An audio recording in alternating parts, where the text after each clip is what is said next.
You'll build Spotify Web 3.0 dApp with Next.js. You'll also learn how to create your own program on the Solana blockchain using the Anchor framework in the programming language called Rust. We'll also be storing the music data on the Solana blockchain. We're gonna use QuickNode as our RPC provider to connect to the blockchain. You'll use Cargo to compile and deploy your own smart contract. You're gonna be using Phantom Wallet to actually authenticate your users that sign in and out of your application. Phantom Wallet, I believe, is one of the best wallets to pair up with Solana, and it's so seamless and the UI is an incredible experience. So that's why we're using that. You'll use the Solana Web3 dApp package to interact with your smart contract on the blockchain. We'll use Context API to manage the built-in music player on your Spotify app. We'll then deploy this app to DigitalOcean and host your own Spotify Web 3.0 blockchain app on the freaking interwebs. Are you excited? Because I'm excited. With that said, smash that like button, turn it white, hit the subscribe button because it's the best channel on the planet when it comes to you becoming a Web3 developer. And with that said, let's jump right into it. What is up, YouTube? I'm super excited today to demo the Spotify app for you guys. So let's just get started right away. The first thing you'll see is the login to access this app. As you can see, we are missing an S, but that doesn't mean it doesn't work. Once you see this button, click select wallet, and you will need a Phantom wallet to connect to this build. So I have Phantom already, and I'll show you guys how to do that later in the video, but that's not the focus. Click on Phantom. It's gonna prompt you to log in. I'm already logged in, as you can see. And there's a super sick feature where I'll show you guys how to make it so that people need to pay to use your own service that you work hard to make. This is an optional thing that you can include, but it's something cool to learn. So make a payment to get our app. It's pretty cheap. You're just gonna pay 0.1 test Solana. So let's click on this. And it's only a one-time payment, which is cool. So I'll hit approve. Awesome. An alert that says transaction successful. And all I have to do is just wait for it to refresh by pressing verify payment. Just give it a second. Awesome. And once you click it, it refreshes, and look at this beautiful app. How amazing this is, right? You won't even think that this is like the real Spotify. We have playlist, we have songs and beats, we have all our favorite songs over here. All you need to do is customize it however you want and add it to your portfolio. But what is functional are these two songs right here. These songs are actually living on the blockchain and are being fetched from the Solana network to our front-end app. So let's see if they work. Right, I'm gonna click on floating soul. All right, you guys can hear that? What if I press pause? Let's go. Right, there's pause, play functionality, and best of yet, there is a play next. And the cool part, it's really smart. If I were to play next and this is on loop, what song should it go to? All right, back to the first one. So all of that functionality is included in our app. All right, and let me show you guys more, my favorite feature, which is let's add a song. Right, to add a song, what you're gonna need is to host that MP3 file on the cloud. We're using Cloudinary for this, and also a title for it. So this one is called Sun-Kissed Glow. And then for the music URL, I have it here. Feel free to use any cloud hosting site you want. I'm using this one. And it's not the main focus of the video, but once you have that set up, all you have to do is click create new. So I'll hit create new. Right, Solana is gonna ask me if I wanna store it, and I approve. It disappears. Just give it a magic minute, and there we go. Do you guys see it? The Sun-Kissed Glow song that we just added is live in our app, and guess what? It's playable as well. Can I hear the firecracker on this one? Beautiful. You guys don't have to add any songs that I add. Feel free to add whatever you want. Put this in portfolio. Do you guys want to learn how to build this? I know I do, so I'll see you guys in the tutorial. Hello YouTube, welcome back to another video. It's Lance here again, and I'm with you today to teach you about the Spotify clone. I'm super excited about this build because I personally love music, and it'd be super cool to teach you how to store songs on the Solana network. So enough talking, I want to show you guys how to build this app. So let's head over to your terminal. Once you open up your terminal, let's use our fancy CLI tool that we just made. All I have to do is type in npx clever programmer like so and hit enter. Type in your email address. I'll put in my clever programmer account. Type in your name, and look at that. So you're gonna see 2 projects at the moment, and if you're seeing this in the future, you might see a whole list of projects that we've created together. So we don't worry about TikTok, we wanna click on Spotify, because once I hit enter, bam, take a look at that. So let's make this VS Code extension nice and big. I didn't open VS Code, the CLI tool did it for us, which is super amazing. As you can see too, it created the Next.js app for us. So one thing you got to make sure you have the node modules installed. For whatever reason you don't have node modules, you can take a look at what packages we have over here. And you can see we have a couple, especially if you want to start using Solana for this. And to double check if you do, you can see if you have the folder, and if not, you can type in npm install or yarn if you want to use yarn. Okay, so I'm gonna go ahead and install my dependencies. I'll check back with you guys in a second. Okay, amazing. So if you have your node modules ready to go, you can go ahead and type in yarn dev. Okay, so I hit yarn dev. Looks like it's ready to go at localhost 3000. I hit enter and take a look at that. As you can see, we gave away some of the front end for the app, mainly because I want to be teaching you guys how to integrate your app with Solana. So don't worry, I didn't give away all the front end. We're going to be doing some of the main features together, like the player and the header. This is just static information, so you're not missing too much with all of this. So now that you have your app up and ready to go, we can go ahead and get started. All right, so one of the first things I'm gonna do is I'm gonna switch these two windows around, because usually I have the code on the left and the browser on the right. So let's format this real quick, don't mind me. Cool, and we can go ahead and X out our terminal, and boom, there we go. So I can minimize this, and let's just take a quick look around. As you can see, this is a standard Next.js app with some starter files, of course. All right, so we have the index.js, which comes with every React app. And the only thing that it holds is this audio tag, which is what we're going to use to set up and play music, which is pretty much given to us with JavaScript. With the home page, that is the component over here, which is going to hold all of this. So if I do like an Alt-Z here and do a Command B, you guys can see I've made a little comment for you that says start coding here. So this would be nav, this would be activity, right? That's what's given. Cool. Other than that, there is a couple components that are made, like the activity and nav stuff, which again is all of this sidebars right here. We're going to be making a lot more components, so don't feel like you missed out. So one of the first things I'll have you do is let's go ahead and make the login component. So I'm going to go over here, go over to components, and let's just say new file, and we can say login.js. Okay, once that's done, I'm just going to do an RAFCE. Oops, did it too fast. RAFCE. Boom, to set up the component. I'll hit save. And the trick that we're going to do here is if I do Control P and head over to the index, notice how it loads the home page, right? It's just to temporarily load it. We want to be loading the login page, right? Because they can't get into our app until the user logs in. So if that makes sense, let's, instead of importing this, let's import login from components login. And we don't want home page, we want login. Okay. Can go ahead and erase this comment because that is complete. So if I save this now, hey, look at that. It says login. That is totally fine. So if you remember our demo, the login component is going to ask us to connect with our wallet. So if we're making a project on Solana, we typically use Phantom Wallet. So if you don't have Phantom installed, let me show you guys how to do that now. So all you have to do is type in Phantom, and you can say extension, and usually it'll lead you to this Chrome website. If you didn't know, Phantom is the wallet where you can hold your crypto, especially it's made for the Solana chain. So I already have it on Chrome. Go ahead and click add. Once that's done, you can open up your Phantom, and it's going to ask you to create a new wallet and type in a password. You're going to see when you type in your password and sign up, it's going to give you a recovery phrase. Don't share that with anyone because that's essentially the key to get into your account besides, your password. So I'm going to type in my password. And as you can see, I have wallet 1, right? And on top of making an account, you can make up multiple wallets. The main thing that you're going to need to do is connect to the DevNet, right? If you're on the mainnet, that's going to be using real Solana that you pay for, right? Then that's worth money. So when you're developing and you're just testing stuff, we don't need to use real money. We can just use, fake or test Solana for our apps. So let's connect to the DevNet. You can connect to the DevNet by clicking onto your Phantom wallet after you've logged in. Click on the little cogwheel right here, and this is your settings. Here you can rename your wallet or anything like that, but scroll down to change network and make sure you are in DevNet.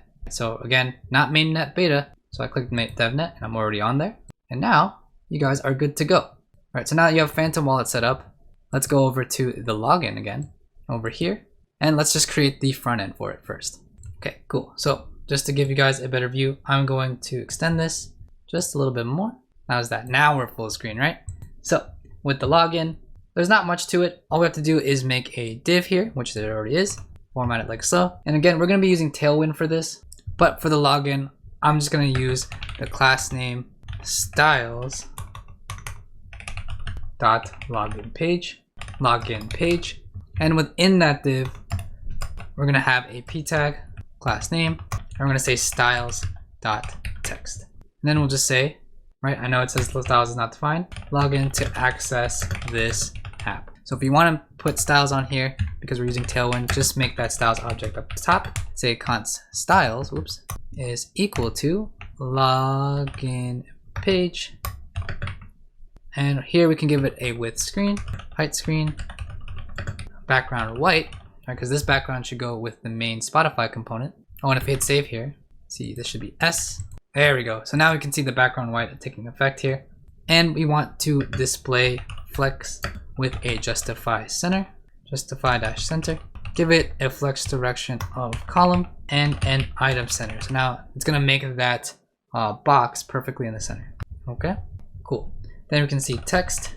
Oops, don't forget to put a comma. Then we can style the text, and then we can say text. We're gonna write text-4XL. Then make sure the text is black with MB-10. Cool. Log in to access this app.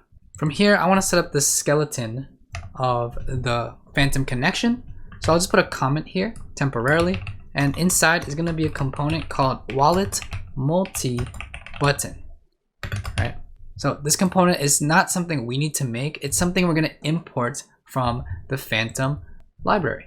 So what we're going to need to do is say import wallet multi button from @Solana wallet adapter react UI. Yep. The reason why I don't have it uncommented, because if I do this, we're not going to see anything because I didn't add the wallet connection provider so that we can use this library. So, we could leave it like this, but I wanted to just visualize that this isn't working just yet. But let me show you guys how to get it up and running. Okay. So what we're going to have to do here is set up a folder called context. And our context folder is going to hold our provider.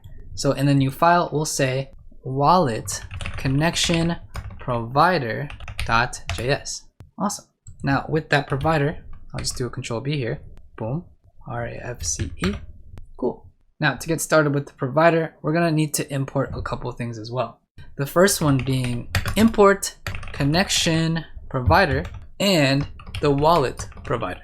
And this is going to be coming from @Solana wallet adapter react. Okay, you're going to see that. Awesome. Next thing you want to import is the wallet modal provider from @Solana wallet adapter react UI. And then import Phantom wallet adapter from the wallet adapter wallets. Okay, cool. So in the parameters of the function, we're going to make an object right here, and it's going to take children. And then up at the top here, we're going to say const wallets is equal to something called use memo. Use memo is a React hook so that we only have to render this once. So we're going to take advantage of that. So we're going to need to import use memo. And while we're here, we're also going to import something called FC from React. Wait, sorry, never mind. We're not importing FC. So we're going to take advantage of that and say use memo from React. That's what we're going to need. So now that this use memo exists, all right, we can make use of it. So inside of use memo, we're going to make an anonymous function that is going to have an array, and it's going to say new instance of a Phantom wallet. Okay. And make sure you put parentheses right after, close the array, and put a comma here and put an empty array as well. Awesome. Cool. So basically I'm saying the wallet that I want to provide is Phantom. Okay. Now for the return, it's pretty important. We're going to need to get our connection provider. And then inside connection provider, we're going to need the wallet provider.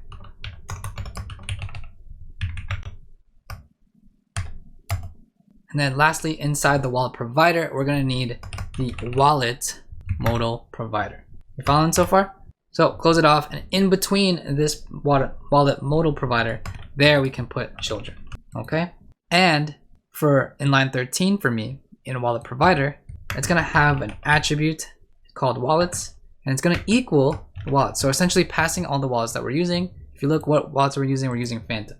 So say wallets, and you're also going to need something called auto connect here, so that if you already have Phantom, it's going to be connected automatically if you're logged in. Cool. there's one more thing we're gonna have to do inside of the wallet connection provider, and that is to provide an endpoint for our connection. All that means is think of our front end app or our provider here. It needs to be connected to the Solana network. It can do this by becoming a node and using that node to connect to the blockchain. So if you were going to make your own RPC node, that could take a lot of work. For this build, we're going to be using a service called QuickNode, which they provided support for Solana as an endpoint. So what I'm going to do is set equal to endpoint, right? And then what we need to do next is let's set up our QuickNode project. I just want to take a moment to show you guys what we're going to be using to deploy our app to make it live, right? So what we'll do is head over to do.co/cleverprogrammer, and you'll be greeted with this page, right? So like I said, we're going to be using a service called DigitalOcean to make our app live. And as you can see here, our friends at DigitalOcean were very nice and gave you guys $100 to get started to learn on DigitalOcean. So how cool is that? So all you have to do to get this credit is to sign up with your email. And once you do, you'll be able to use all the services and infrastructure that DigitalOcean has to offer. And if you're not familiar with what DigitalOcean is as a whole, it actually does a lot of different things. So let's go ahead and make an account real quick. And once you've made an account, go ahead and click create free account, and it's going to ask you to verify your email. And once you are officially signed up, you should be greeted with this nice landing page. And all you have to do is take a look at this left sidebar, and you can see all that DigitalOcean has to offer. Our main focus is going to be the apps so that we can make our project live, like I mentioned before. So I'm going to explain to you what DigitalOcean is more in depth later in the video when we go ahead and deploy. But for now, all you need to know is that DigitalOcean is infrastructure as a service. All that means is DigitalOcean is hosting servers that we as developers can program and make full use out of, as you can see here.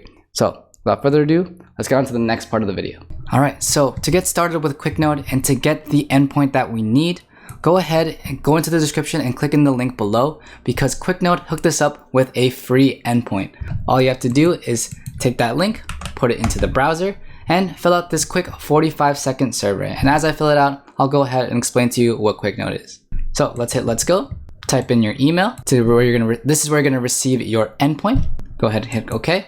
And if you didn't know, QuickNode is a Web3 development platform that helps us scale our apps. Right? There's a lot of different platforms that do similar things to QuickNode, but one of the main reasons I like QuickNode and why we're using it today is because they provide support for the Solana chain. And at the time of this video, they're the only ones that I know that are doing it at this moment. So we're going to take advantage of that. So when it says, what chains do you plan to build on? We're clicking Solana. So I click Solana, I hit OK. And from there, just answer this question. Are you building a project outside of this tutorial? No, just this video. But feel free to use this for any other builds that you guys want. So cool. I'm gonna click Web2 Engineer because that's gonna relate to most of you guys. And where are you based? Just click on what is relevant to you.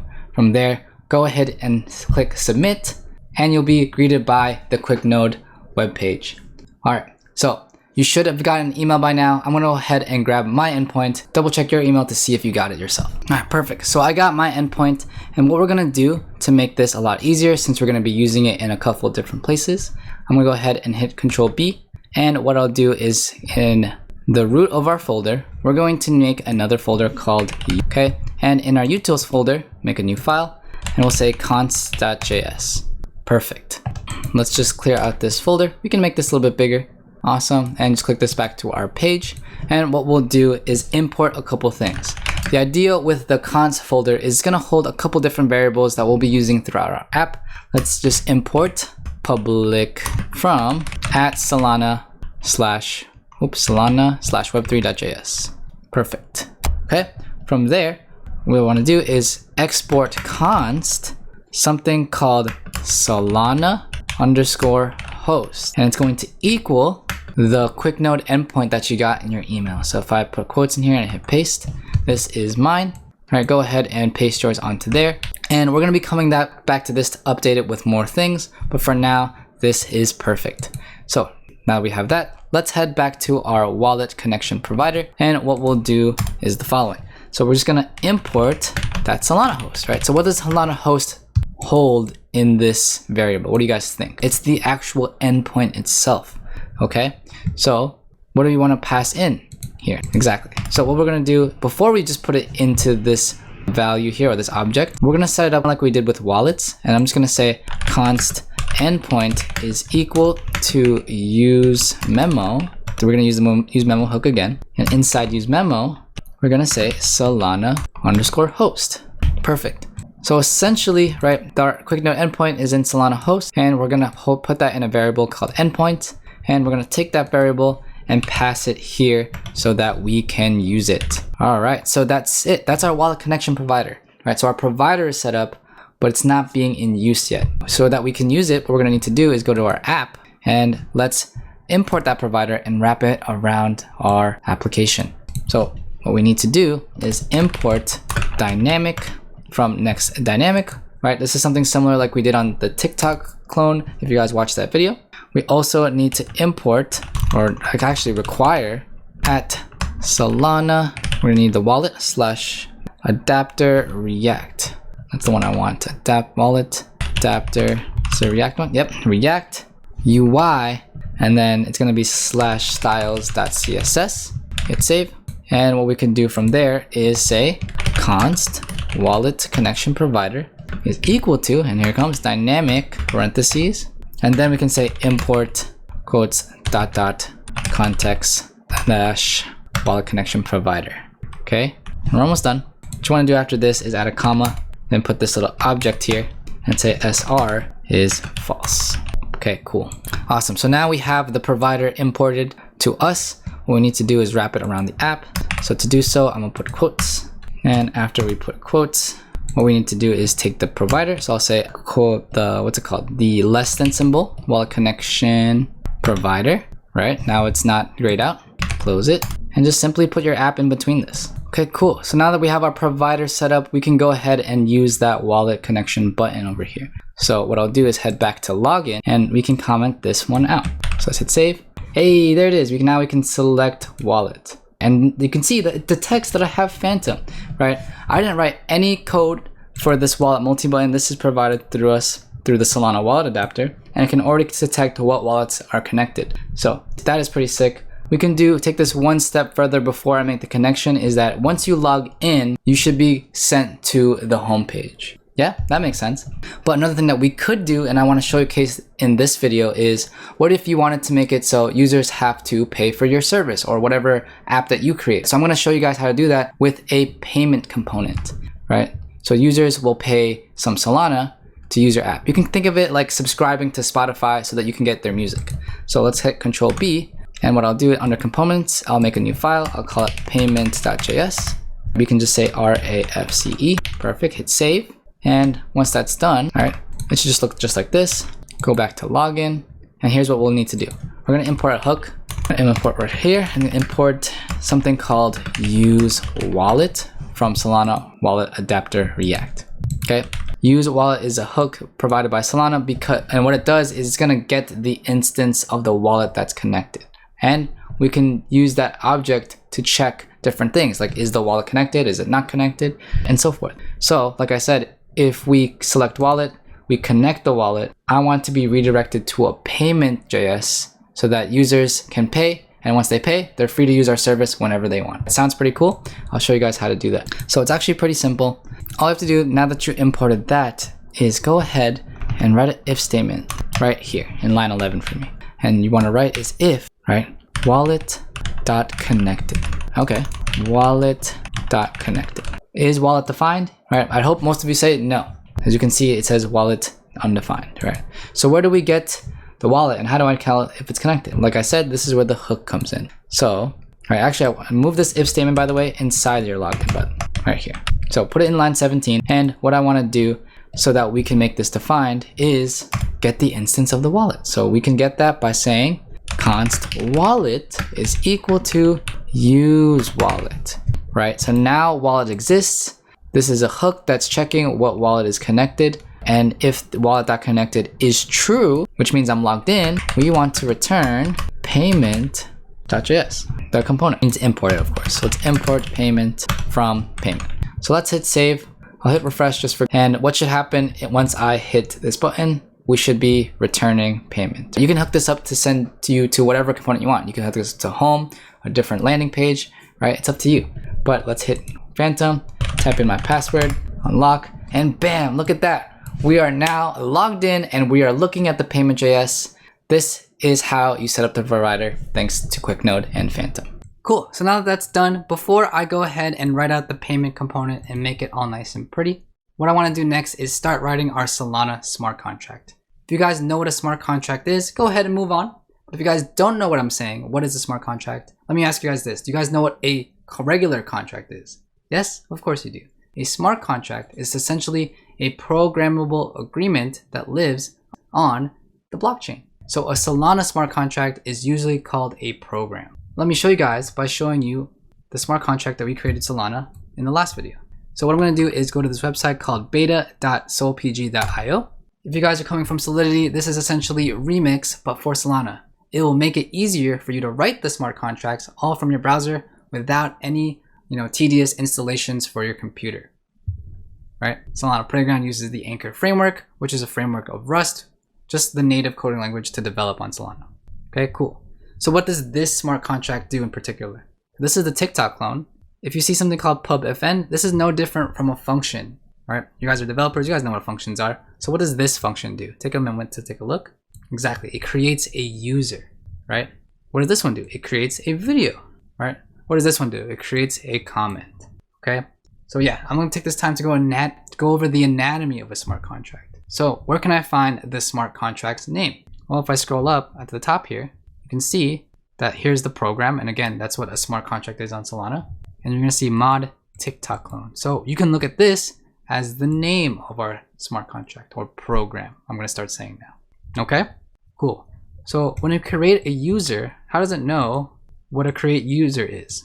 Well, if you come down to the below here, you're gonna see that something called pub struct, right? The closest thing I can think of when it's coming from JavaScript, you can think of this as a class. And when you make a class, which is just a template for creating an object, right, you're gonna have to define some properties of it, right? So each create user context is gonna have a user, a system program, and a clock. That might be too much, but bear with me. Let's do something a little bit simpler. A user on our app. What does a user have on TikTok? It has a user name, right? What is another property of a user account? It has the wallet address. Another property of a user account and profile image. This is like me writing class user account. This dot username is a string. Cool. Same thing for video. So for video account, what are some properties of video? All right, a video is going to need a description or URL, whoever created it, the created URL, a comment count.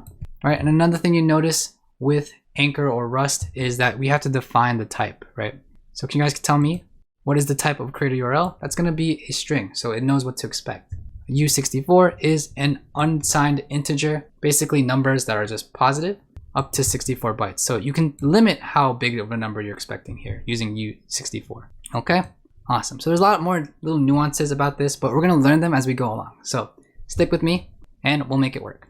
So my goal is to completely start over and make a new smart contract. So one thing that we can do is clear our cache to get it reset. So I went ahead and cleared my cache, and now when I hit refresh, look how the smart contract all changed. So again, let's go over the anatomy one more time, just to make sure you guys get the idea. If you look at line 5, you see this 111111.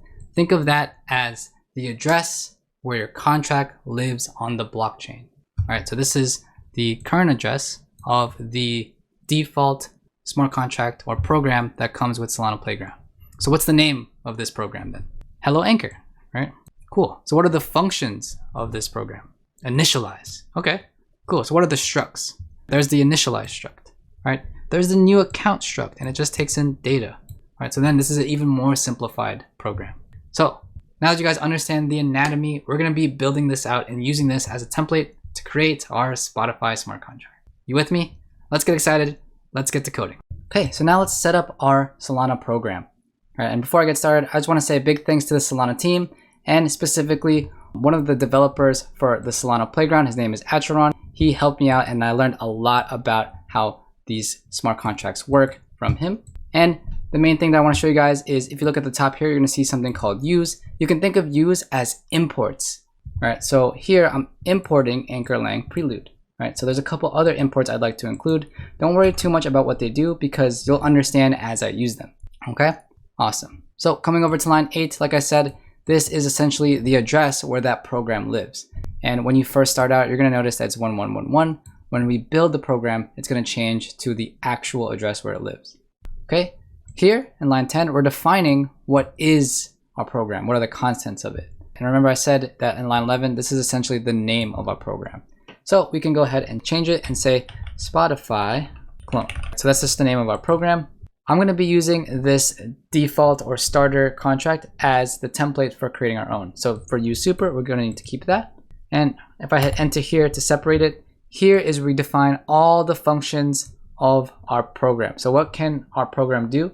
There's two things that our programs are going to do. Is one, it's going to create music, and another function is going to be called accept payment, right? So if you remember the demo, the flow is once you connect your Solana wallet, I want to make sure that the users pay for the service that we're providing, which is uploading and hosting songs for them. Again, it's a completely optional feature. You don't have to include it. If you did want to include a paid service or a way to make users pay for your services, this is how you would do it. So if this is how you make a function in Rust or in Anchor, all we have to do to make our own function is edit it, right? For a pub function, we're going to say accept underscore payment. That's the name of this function I want to create. So you're going to see parentheses here, and it's just the same as any other coding language. It's your parameters. What does this function take in? And when you see CTX colon, that's just the type, which stands for context. When you see data, that again stands for what kind of type of data that we're going to see. So this is, think of this as the parameter, CTX. Data is the parameter, and what is the type? It's U64. And what is the type? Context initialize. So U64 might make sense to you, but you might be like, all right, what does this mean? Context initialize, right? To give you guys some context, it's going to be coming from here. Okay, context is essentially just data that we define throughout the contract. So it's going to take in initialize, and initialize comes from here. We defined it. Cool. So for us, if you ask yourself, do we want to use initialize to accept our payment? You might not know, but I'm going to tell you that we're not, right? What we do need is something called payer context, right? You might be like, oh, what the hell is payer context? Well, that's because payer context doesn't exist. We have to define what payer context is. So let's go ahead and do that. So hop over to your structs. And again, I said structs are like classes in JavaScript. So the first struct that I want to make is going to be this. Otherwise, it's not going to know what payer context is. So we're going to say, instead of initialize, we'll say payer context. We can go ahead and take out these comments, but these comments are very helpful to understand what we're doing here. One thing to note is that Anchor or Rust likes to know the exact amount of space that's going into it. With JavaScript, it doesn't matter. You could put however input size you want into your functions. With Rust, it likes to know the exact what space to expect. So here we define a lot of the behaviors of payer context is what it's called. Okay, so let's go ahead and remove that. And here to get started, what we want to do is keep the hashtag account, right? We're going to just format it because there's a lot of things you want to pass in. So we need init, that stays. We're going to need payer equals, not signer, but for us, it's going to use something called authority, which is essentially who's paying for the smart contract to exist, right? Okay. And then for the space, this is going to change as well. So for the space, like I said, we have to define, so the size of payer context and how can we use size of? Well, if you remember, we imported it. This is how we can use size of and just pass in a context in here. So size of the payer account, right? I know we didn't see this one either. So this is another struct that we're gonna have to make, right? So here's the payer context struct, but we also have to define who is the payer account. Just like with TikTok, if you remember, we did the create user context, and then we also defined who is, or what is a user. So what is a payer? Whatever the size of payer is, plus 8. Cool. So that's gonna be the space. This is gonna be the payer. The only other thing we're gonna need to do is something called seeds. All right, so seeds is going to equal, and don't worry about what seeds is exactly. Seeds essentially generates a unique hash for the payer context, and it generates a unique hash by providing it some inputs. The best way I can explain it is if you remember DiceBear, avatars.dicebear, how does it generate a unique avatar? It's gonna make a unique avatar based on what I typed in. If I say A, that's what comes up. S, D, right? If I said Lance, that's what comes up, right? It generates a unique image based on what I put in as the seed. So here I'm creating a unique hash based on what I put on this array. So you don't have to understand what I put in the array, just understand what comes out of it. So I'm just gonna write a couple things, b pair dot as underscore ref, parentheses, comma, authority dot key, dot as ref, okay? Add a comma after this array, and then you wanna include something called bump, right? Because I can explain what this is. Basically, if this creates a hash, a unique hash, and for whatever reason that unique hash already exists, bump will increment it by, I believe, 1 through 20, just to make sure it's very unique, okay? Cool. Other than that, the struct is pretty much set up. We just have to define some attributes. So it's determined and basically authenticated the post account. So what are the attributes of this? You're gonna say, all right, let's put some space around here. Oh, and one thing I forgot to do is close this off. So we can close it off by closing the parenthesis here and closing the array like that. Cool. So here we provide the properties, and the properties that I want to provide is, I'm changing the name of this to payer wallet, and it's gonna have the value of account info and payer account. All right, that's the type, payer account. Cool. Here, this is basically a check, and we're gonna check for a receiver, which is gonna have our account info, okay? The next thing is I want to set up the authority, right? And again, the authority is the signer who paid the transaction fee. If you guys are familiar with the blockchain at all, anytime you want to store something on the blockchain, there is a transaction fee that goes on it. Who is going to be paying for that? That's going to be the authority. And for us, I'm saying that the authority is the same as the signer, right? This is signer who paid transaction fee. All right, who's ever paying. So I say pub, and then I can say pub authority, because that's the name of this property. And what it's gonna expect is signer info. That's perfect. We don't need system on this one, okay? What we are gonna need is this account, because we wanna make sure it's mutable, right? With Rust, it's also specific, right? You have to tell him that, hey, this authority could change depending on who's using it. Otherwise, it's just gonna be constant. So I'm letting him know that this can change. Again, I'm speaking on a really high level so that you guys who are new to Anchor can get started too. And eventually you guys are going to be experts as you understand what everything is. Cool. Another thing that we're going to have to do is say pub system underscore program. And it's going to be the unchecked account. And again, pass in this info thing here. Okay. Next, we're going to set up that token program. So that library that we imported is going to be used here. And if you didn't know, SPL stands for Solana Program Library. Solana Programs Library. Cool. So I'm going to set it up. We're going to write hashtag the account, and we're going to add some constraints here. Constraint is equal to the token underscore program dot key. Set it equal to and token ID. Okay. And at the top, we're going to say pub token underscore program, and then write program info comma. Okay. The next property that we're going to need for the pair context is a clock, just to save the time. So let's say clock to save time, right? So for this one, we'll say pub clock, that's the name of it. And we're going to use sys var info. All right, this is how we get the clock information. Just say clock. All right, so that's what you can expect with clock. All right, this is looking good so far. The last thing we're going to need is another struct for payer account. Basically, let's define what the object of a person paying would look like. Okay, awesome. So we'll do one more struct before we go back into a nice, comfortable, familiar front end. So coming down over here, let's make the, like I said, the post account structure, or define who is the payer account and what are the properties does it have.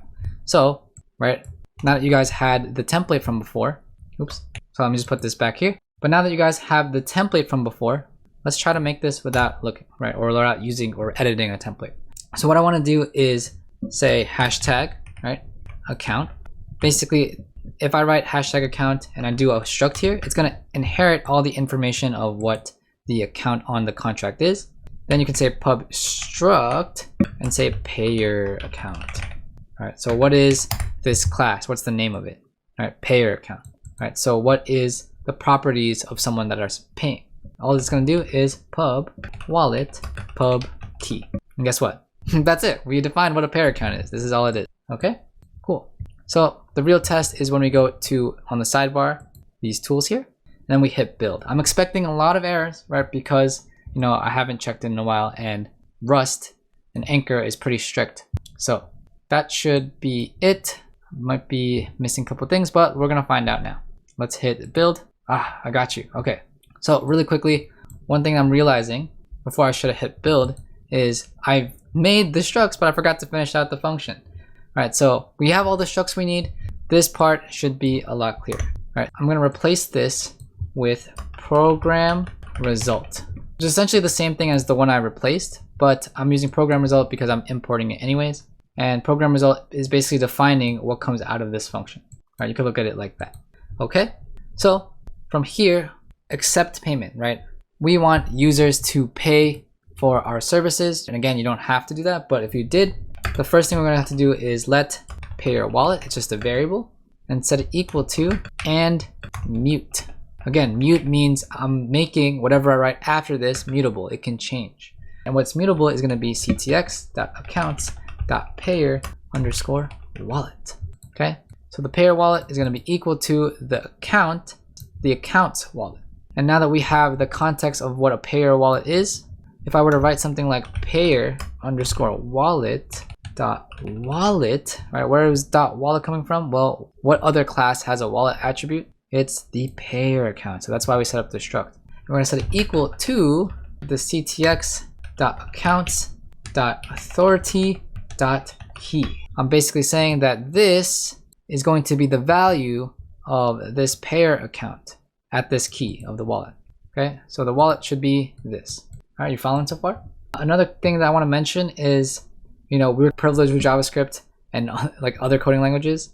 With Rust and Anchor, you're gonna have to put a semicolon at the end of the line. Otherwise, it's gonna yell at you and say, "Hey, is this the end of this line?" Right. So put semicolons. That's something I definitely forget often. After we do that, we can make another variable called ix and set this equal to anchor_lang : Solana_program : system instruction. Right. Again, if this is really hard for you guys to follow, be on the lookout for a full guide on Solana and Rust. It's a tutorial that we've been working on, and it's going to explain a lot of these things more in depth. But for now, it's going to be at a high level. Okay. After that, we're going to do and ctx.accounts.authority.key, and then for there we could say and ctx.accounts.receiver.key. Basically, I'm defining how much they're paying, and don't be alarmed by this number that I'm going to put here, but this equates to 0.01 Solana, which is not a lot, especially since we're on the devnet. Okay, cool. After that's done, semicolon right there, then we can say anchor_lang : Solana_program, and then invoke. So we're going to invoke the ix that we defined. So we say ix, and then comma here, and then say and array, right, and pass in this array, the authority and the receiver once again. So accounts basically set up who's paying the 0.01 Solana and where is that 0.01 Solana going to. That's what we're doing. .to account_info. Yes, sir. Cool. Then ctx.accounts.receiver. There it is. .to_account_info. There it is. Okay. Cool. So closing array, closing parenthesis, and closing curly bracket. Okay. All right. So again, I saw a bunch of errors here. I didn't really take a look at it, but let's hit build. Okay. So again, since this is cache, if I hit refresh, we still should have everything I created. Yep. There's the ix and all my structs. Now let's hit build. Now let's spend some time troubleshooting all these errors. All right. We got a whole bunch. Amazing. Okay. So the first one I'm seeing is line 53.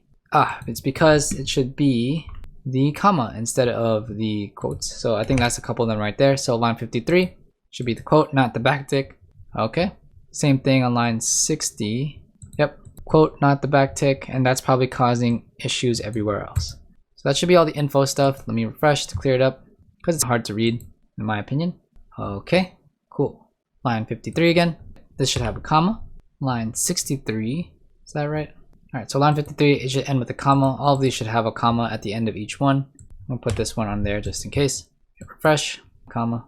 A lot of these might be typos as well. Line 65. Oh yeah, I put a colon by mistake. Line 40, we need a comma after bump. And line 40, then this one also needs a comma after bump. On line 56, I put constraint, but it should be constraint. Again, what I do is like I look for compiling because that's the latest one. Anchor land should be anchor lang. This function takes 3 arguments, but 2 were supplied. Line 18. Let's see, I'm missing something.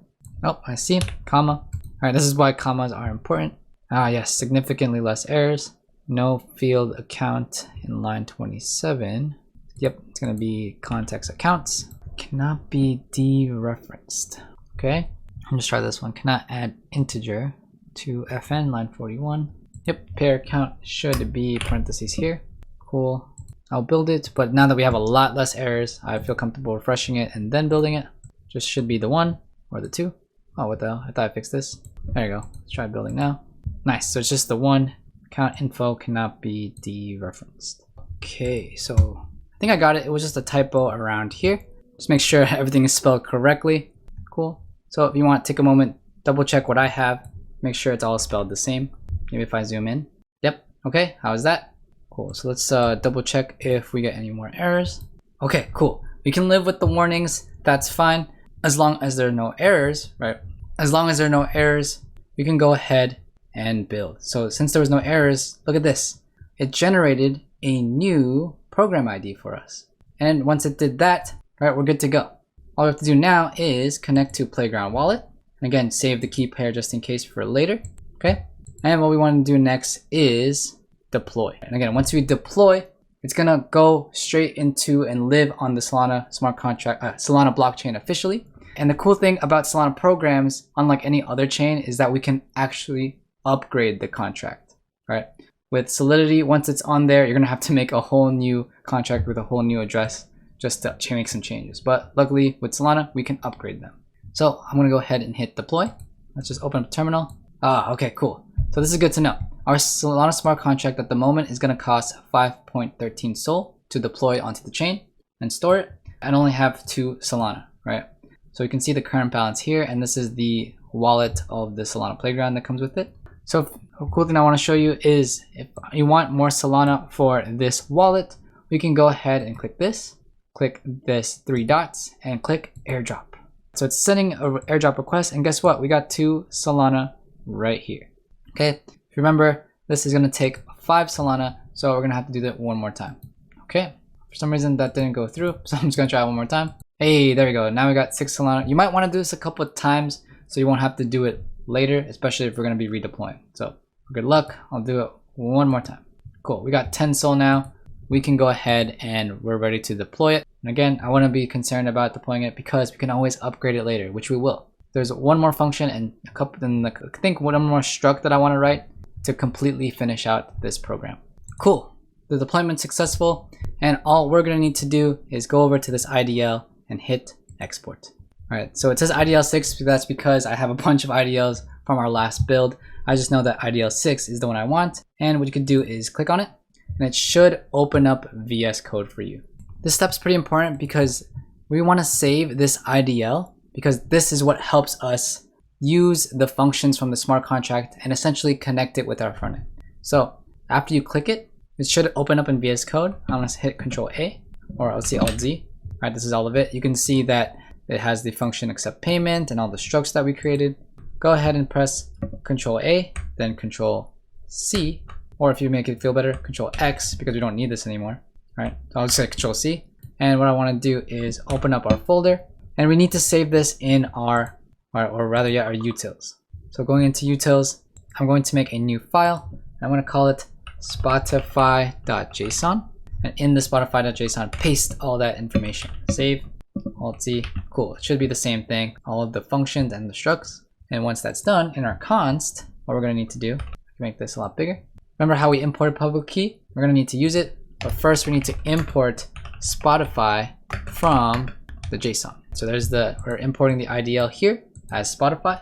And then here we want to say export const stable pool program ID is equal to new public key.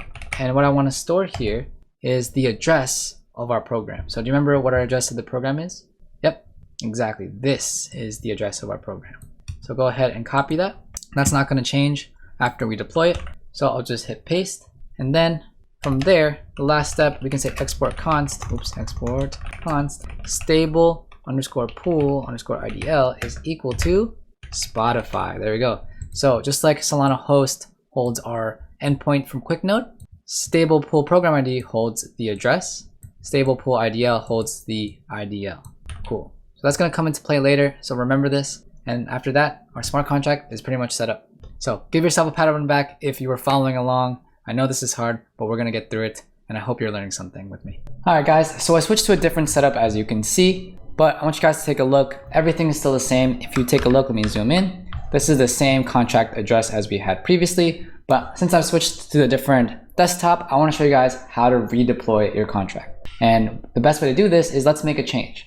So taking a look at this, I'm realizing we don't need 2 parameters for this. What I'm going to do is erase in line 14, the one that says data 64. So it should just say this. And then what we do from here is build. So if this is the current address and I made a change, let's see what happens when I hit build. Cool. So it becomes this address, right? So this is the new program ID that comes with. The cool thing about this is that you don't have to redeploy every time. What we could do is hit upgrade and we keep the same address, and then, right, you can just keep making changes to your contract. That's actually unique to Solana. You can't really change your contract in Solidity once it's up there, or at least not yet. So what happened is I took out this parameter because it's no longer needed. And as you can see, when we hit build, there's no warnings, right? Because I took out that parameter that we didn't need. It just says finished. All right, from here, we want to hit upgrade, right? When you hit upgrade, it's going to cost the amount of the contract. And if I remember correctly, this one cost 5 SOL. I have 6, so it should be enough to deploy. Perfect. Okay. And again, every time you deploy or upgrade your smart contract, you can verify it with SolScan or Solana Explorer. We'll click SolScan. All right, you can see this is like a proof of the transaction and proof that it was successful, that we deployed something. Anytime you put something on the blockchain, you're gonna need to pay some gas fees to verify the transaction or write to the blockchain. Okay, awesome. So we have our new updated contract, and remember the step that I told you, we're going to need to go to the extras here, click IDL and click export, right? And once you click export, click on the JSON file and it should lead you here. And when I press Alt Z, it's gonna wrap the text so you can see it a lot better, but notice how it has the function name and all the structs that we created. So later when we add more functions, double check that your IDL includes the new functions, right? So right now we should only have one accept payment, which we're gonna hook up to our front end now. So go ahead, highlight everything, hit copy, right? And what you wanna do is, if you remember, go to your Spotify.json, and if you do Alt Z again, or I mean, Control V, I paste that in there and then do Alt Z, right? It should look exactly the same as this. Cool, so we're all set. We can go ahead, X the IDL, hit save, and now it's updated. But now we have to update our front end. So if you remember, go to your cont. This was the old program ID. So what's our new program ID, guys? Exactly, it's this one right here. So we can just easily copy this and paste it right over here. Okay, hit save. So that's some bug fix. We just did some bug fixes over here with this function, as well as showed you guys how to redeploy and update your const.js. Sounds good? Cool. So let's get to the functionality of this. Okay, cool. So with our smart contract pretty much done, what I want to start thinking about is how can we, from our front end, call this program. So what we're going to have to do is, first of all, open up localhost. Okay, cool. We're connected still because I'm still logged on with my Phantom wallet. And we can go ahead and put it on the side and split screen. And let's just make some space here. I always do like 2/3, 1/3, boom. All right, this is good enough for me. So just to recap, we want to make the payment.js, right? I want to show you guys how to make your service payable, right? So if you want to make it to like with Spotify, you have to pay to subscribe. This is some way of form of that. Right? Again, it's an optional step, but something good to learn just for you. So to get started, hop over to your payment.js and let's get to styling. And I know I went to payment, but one thing that we're going to have to do is set up our program instance. And program instance is going to live under utils, right? So if you go into your utils folder, click new file, and I'm just going to make a utils.js. This is going to hold the anchor client, which is going to grab the program instance. Okay.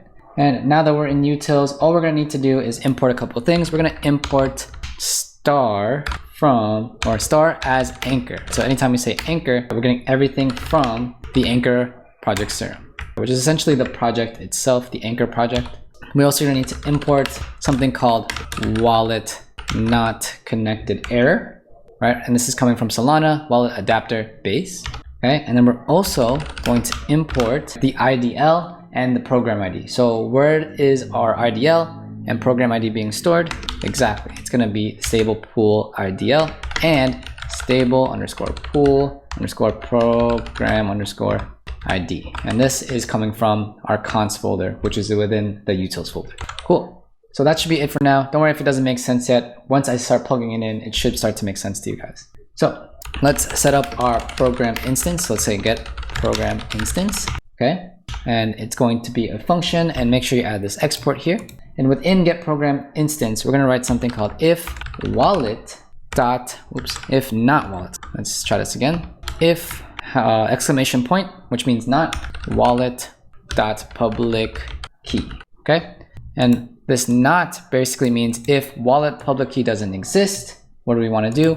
We want to throw new wallet not connected error, right? So if there's no public key, show this error.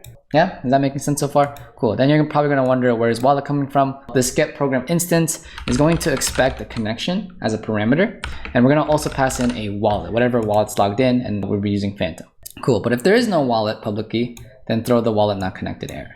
Okay, that's just our edge case. From here, let's set up a provider, and the provider is going to take in, it's going to be equal to new anchor, a new instance of anchor.provider, which makes sense. Then we're going to put parentheses here, and it's going to take in the connection that we passed in.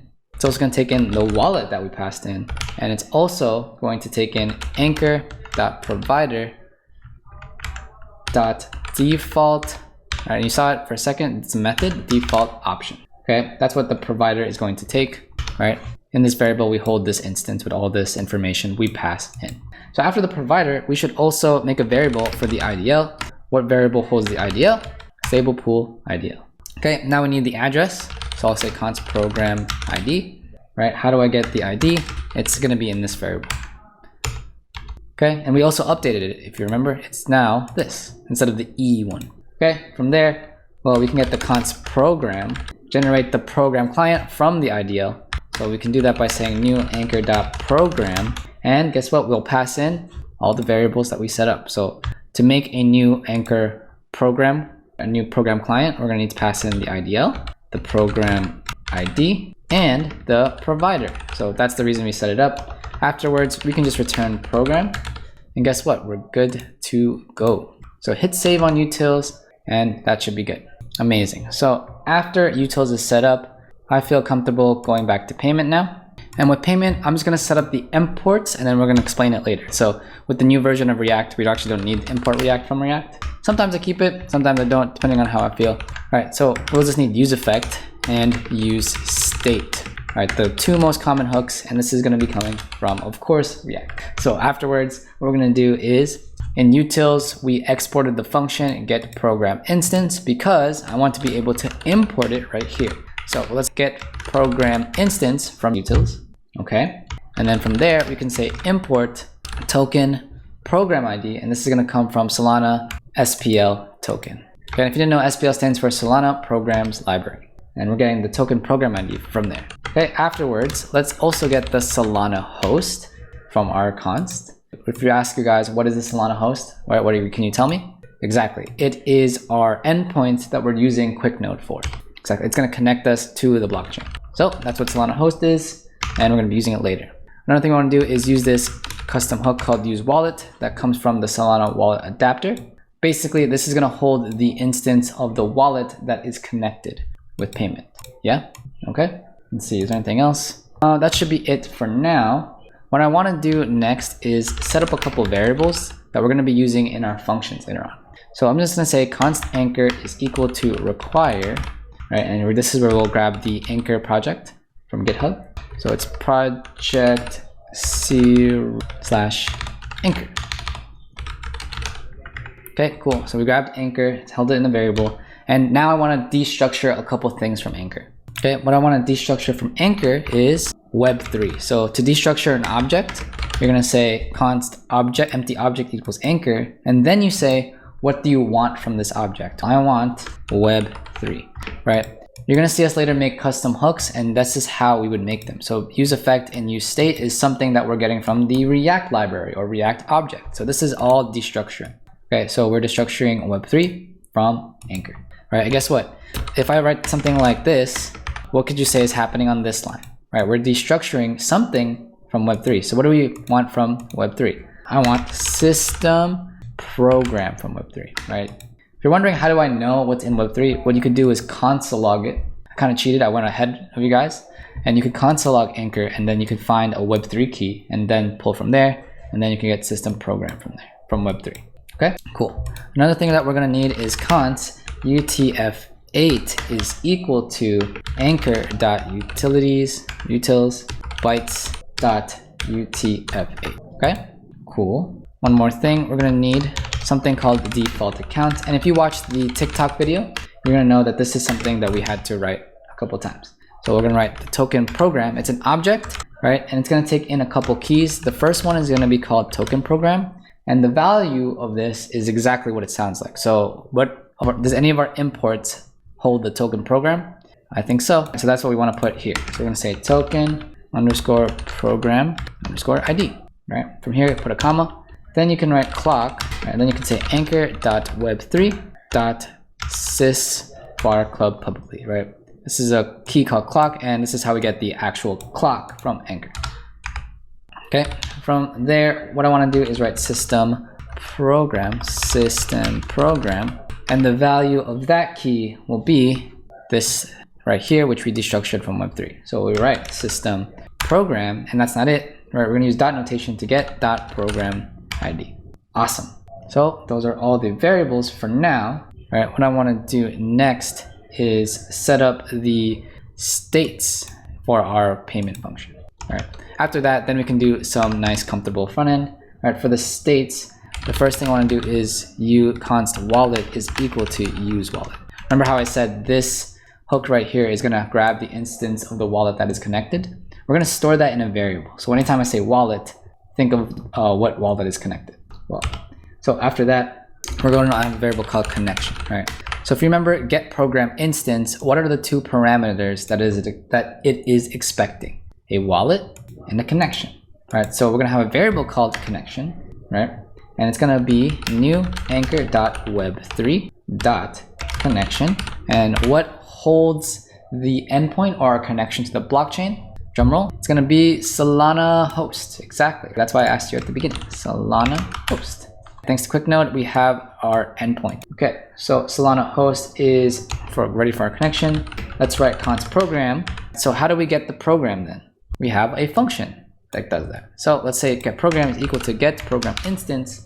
And again, the two parameters that it's expecting is connection and the wallet. All right, so I hope it all came together in that moment. All right, if not, we're gonna keep it going. As I'm building along, it should start to make sense. If it's still not making sense after that, I would suggest like console logging different things and testing it. That's how anyone really can learn. You just gotta use it a lot and make your own builds. You don't have to copy this one exactly, right? You can make your own projects with what you know from here. Enough of that. After all those variables are set up, we can set up a couple states. So equal state. So if you remember, use state, essentially data that can be changed.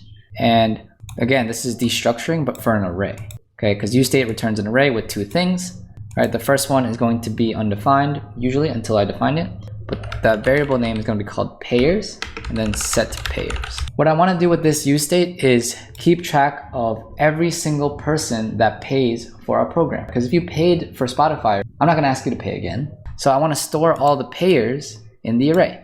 The set payers function is going to literally set the players or update the payers, right? So say like later on, I don't know, someone named Kevin, it pays for Spotify. I want to update the array to say, hey, Kevin's part of the array now.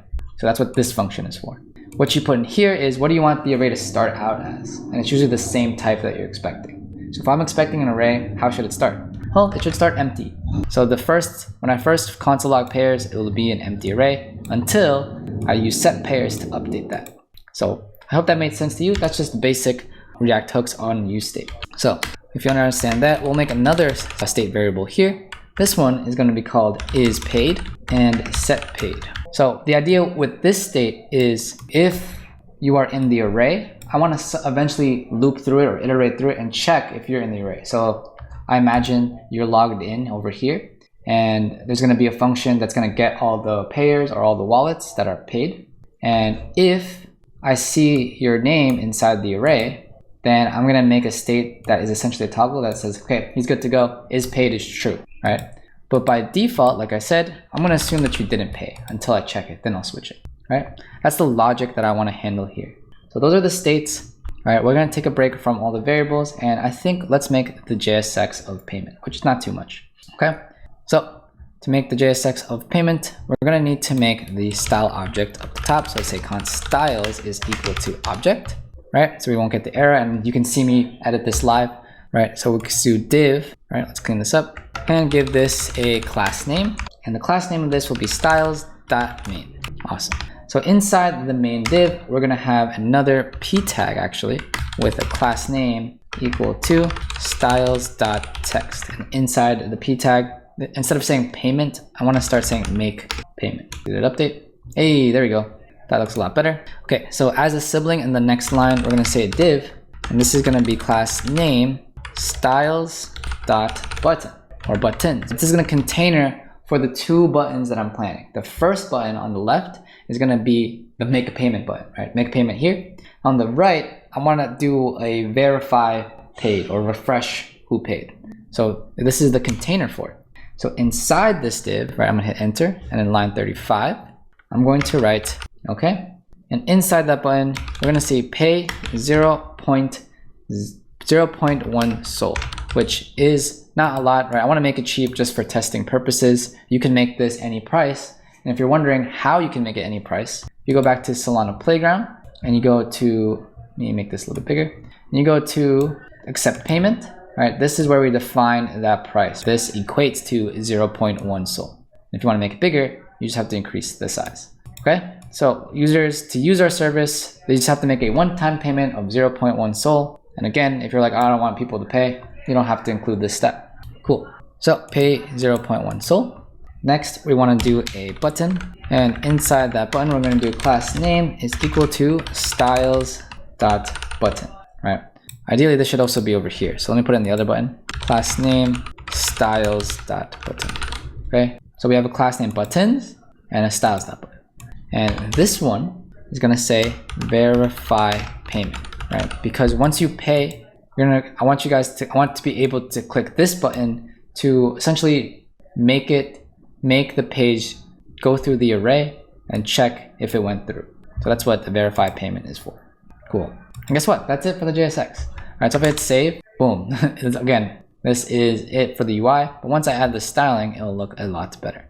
So hop over to your const styles object, and in line 19 for me, we can start writing it out. So I'm going to start with the main styling is going to be with screen h screen. So I wanted to make sure it takes up the whole width and height of the screen. And from there, let's make the background white, because I don't want this background, because this is what it's the background for when you logged in, like the home page. Okay, and now we lost the text, but we can easily get it back if I say text black. All right, we're back in business. Right, from here, I want to put everything in the center instead of this top left corner, which it happens by default. So you want to say display flex, or in Tailwind, you just write flex. Cool. All right, disappeared for some reason. Oh, I put a comma here. Okay, now I hit save, and then it's asking me to log back in. No worries. Cool. So now it puts everything in a row. But if I change the flex direction to column, right, now it's back to normal, but we still have the ability to move it around with flexbox. So if I say justify center, it should center these things horizontally since we're in column. I mean vertically. And then to center it horizontally, we're going to do an items center. There we go. So now I got it perfectly in the middle, just like how I want it. So I'm going to do an Alt-C here so you can see the whole CSS in case I'm going too fast. And after we do the main, we can style the individual buttons. So I want these buttons to look just like the colors of Spotify, so I'll make it round and the same colors. So what I'll write is BG of the back of the button is going to be hashtag 22C55E. So let's save. Hey, there you go. So that's the color.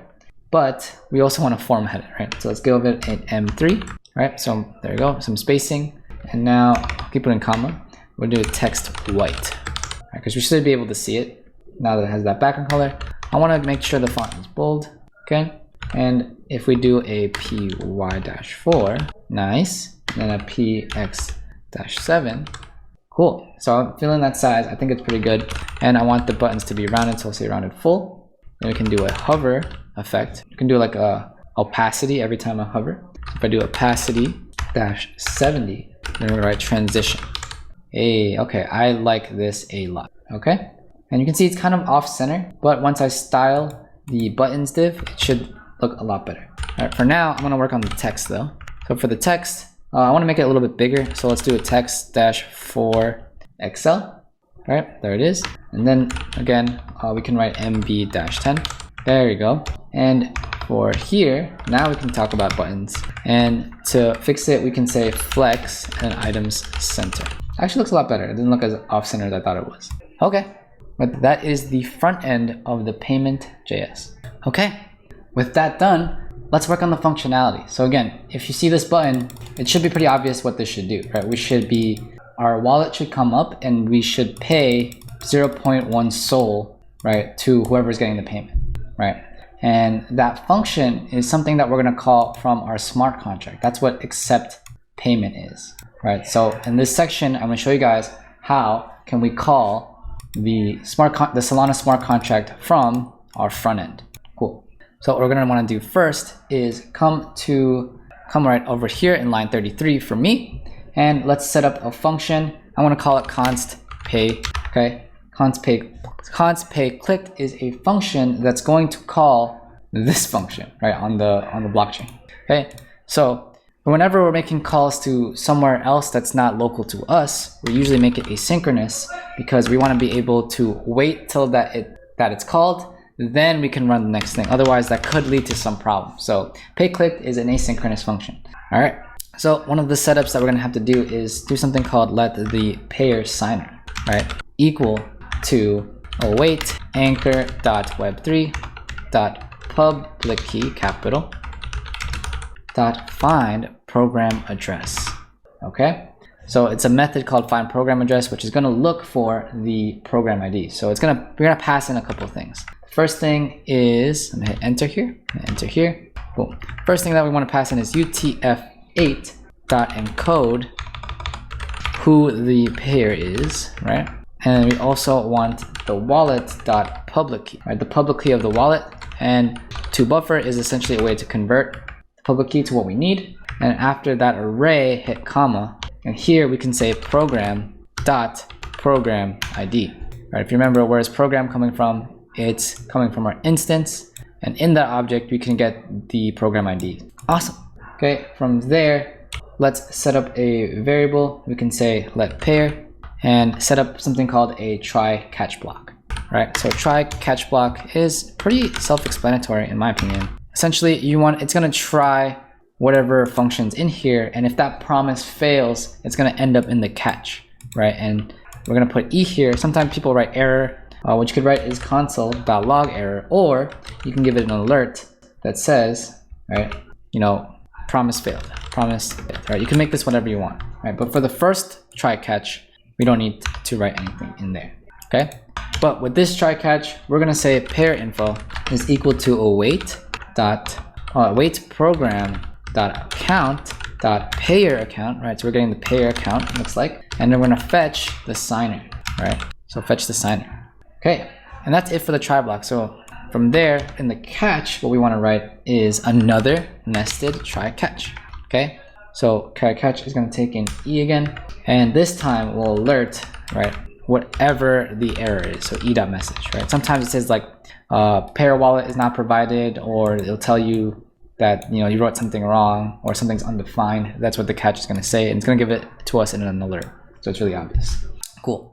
The fun part is in this try catch, this nested try, right? So once we got the pair info, right, we want to use that when we call the function, right? Because what does our accept payment parameter take in? And we fixed it, right? It's just going to take in one parameter, and it should be the context of the payer, right? It's kind of hard to see because of the way it's formatted, but that's okay. So in the try block, let's write await. Oops. Let's write await program.rpc, and then what's the name of our function? Accept payment. Right, that's the name of our function on the program. And put parentheses here, and then an object, right? Because this is the payer account that we are passing in. This is the parameter, right? The context. So if we know it's going to be the payer account, we're going to write accounts here. And we'll move switch to this one. And it's kind of small. We're going to say accounts, right? Because this is an object. It's a key called accounts, which is going to be another object. And this is where the content is important. So we got to establish who the payer wallet is. And the payer wallet is the payer signer. So we'll say payer signer. And then for the receiver, right, who is receiving it, right? You can say new public key. And essentially you could set up what wallet is going to receive the 0.1 Sol. It doesn't really matter who it is. You can kind of pick what wallet you want. So for me, I have an extra wallet. If you want to know how to make another wallet, you can click this plus add connect wallet, create a new one, and bam, you have another wallet that you could put. So I have this third one. I'll say collection. I'll copy the address by clicking the top here. And I'll just put a string and I'll just pass this in. This should work just fine. Okay, and then I'm also going to switch back. Perfect. So back to wallet 1, passed in that address as the public key, and then a comma here, and then we can write authority is going to be the wallet.public key, right? And again, wallet is coming from use wallet. So for the public key, put a comma here, and we also got to get the default accounts that we set up. So ... default accounts, comma. All right, and then that should be it. Closing curly bracket, right? And then again, we're waiting for this function to run.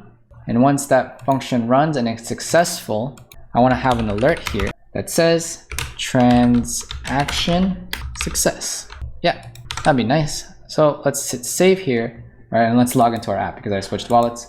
Cool. Notice functionality still doesn't work. All right, why doesn't it work? Because I didn't add the on click to this. Yeah, cool. So let's just, I'm not gonna fully test it. Let's just see if my phantom wallet pops up. So what I'll do is let's format this button to be more like this. Okay. And now we can add on click is equal to the function name, which is pay clicked. So I'm gonna hit save, fingers crossed. Let's see if it works first try. I'll hit pay 0.1 Sol. Hey, okay. So when it says, if this comes up, that means we are actually calling a function. If it says transaction may fail to confirm, right, that might not be a good sign. This could lead to errors, right? But at least I'm getting a confirmation that we are communicating to the blockchain, right? Something went wrong. This is this alert coming through. Okay, cool. So awesome. So the function is somewhat working. I can accept that. What I do want to set up before we fully test it is making use of is paid and set paid, right? Because if I already paid already, we should set this to true and we should get directed to the homepage. Cool. So if you want to do that, then we're going to need to make another function, and that other function is going to be called const get wallets, right? This one just means get all the wallets that have paid already for our service.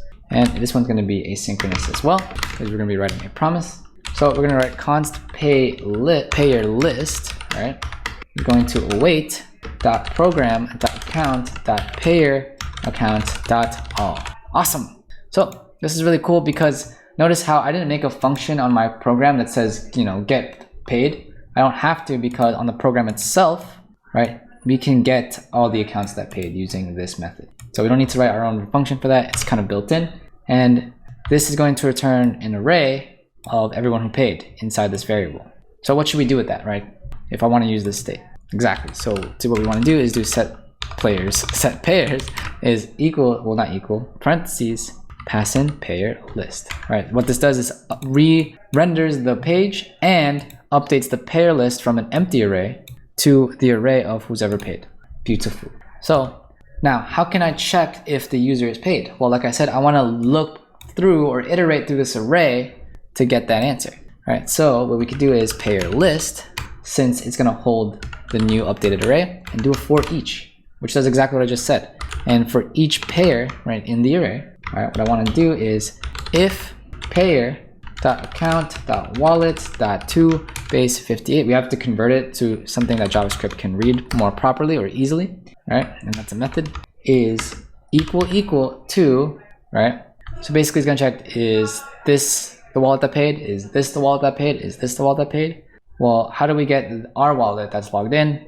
We're gonna make use of this, the instance that holds the wallet that's connected. So we'll say wallet.public key.toBase58. So they're the same type. Okay, cool. So if they are equal, what should happen?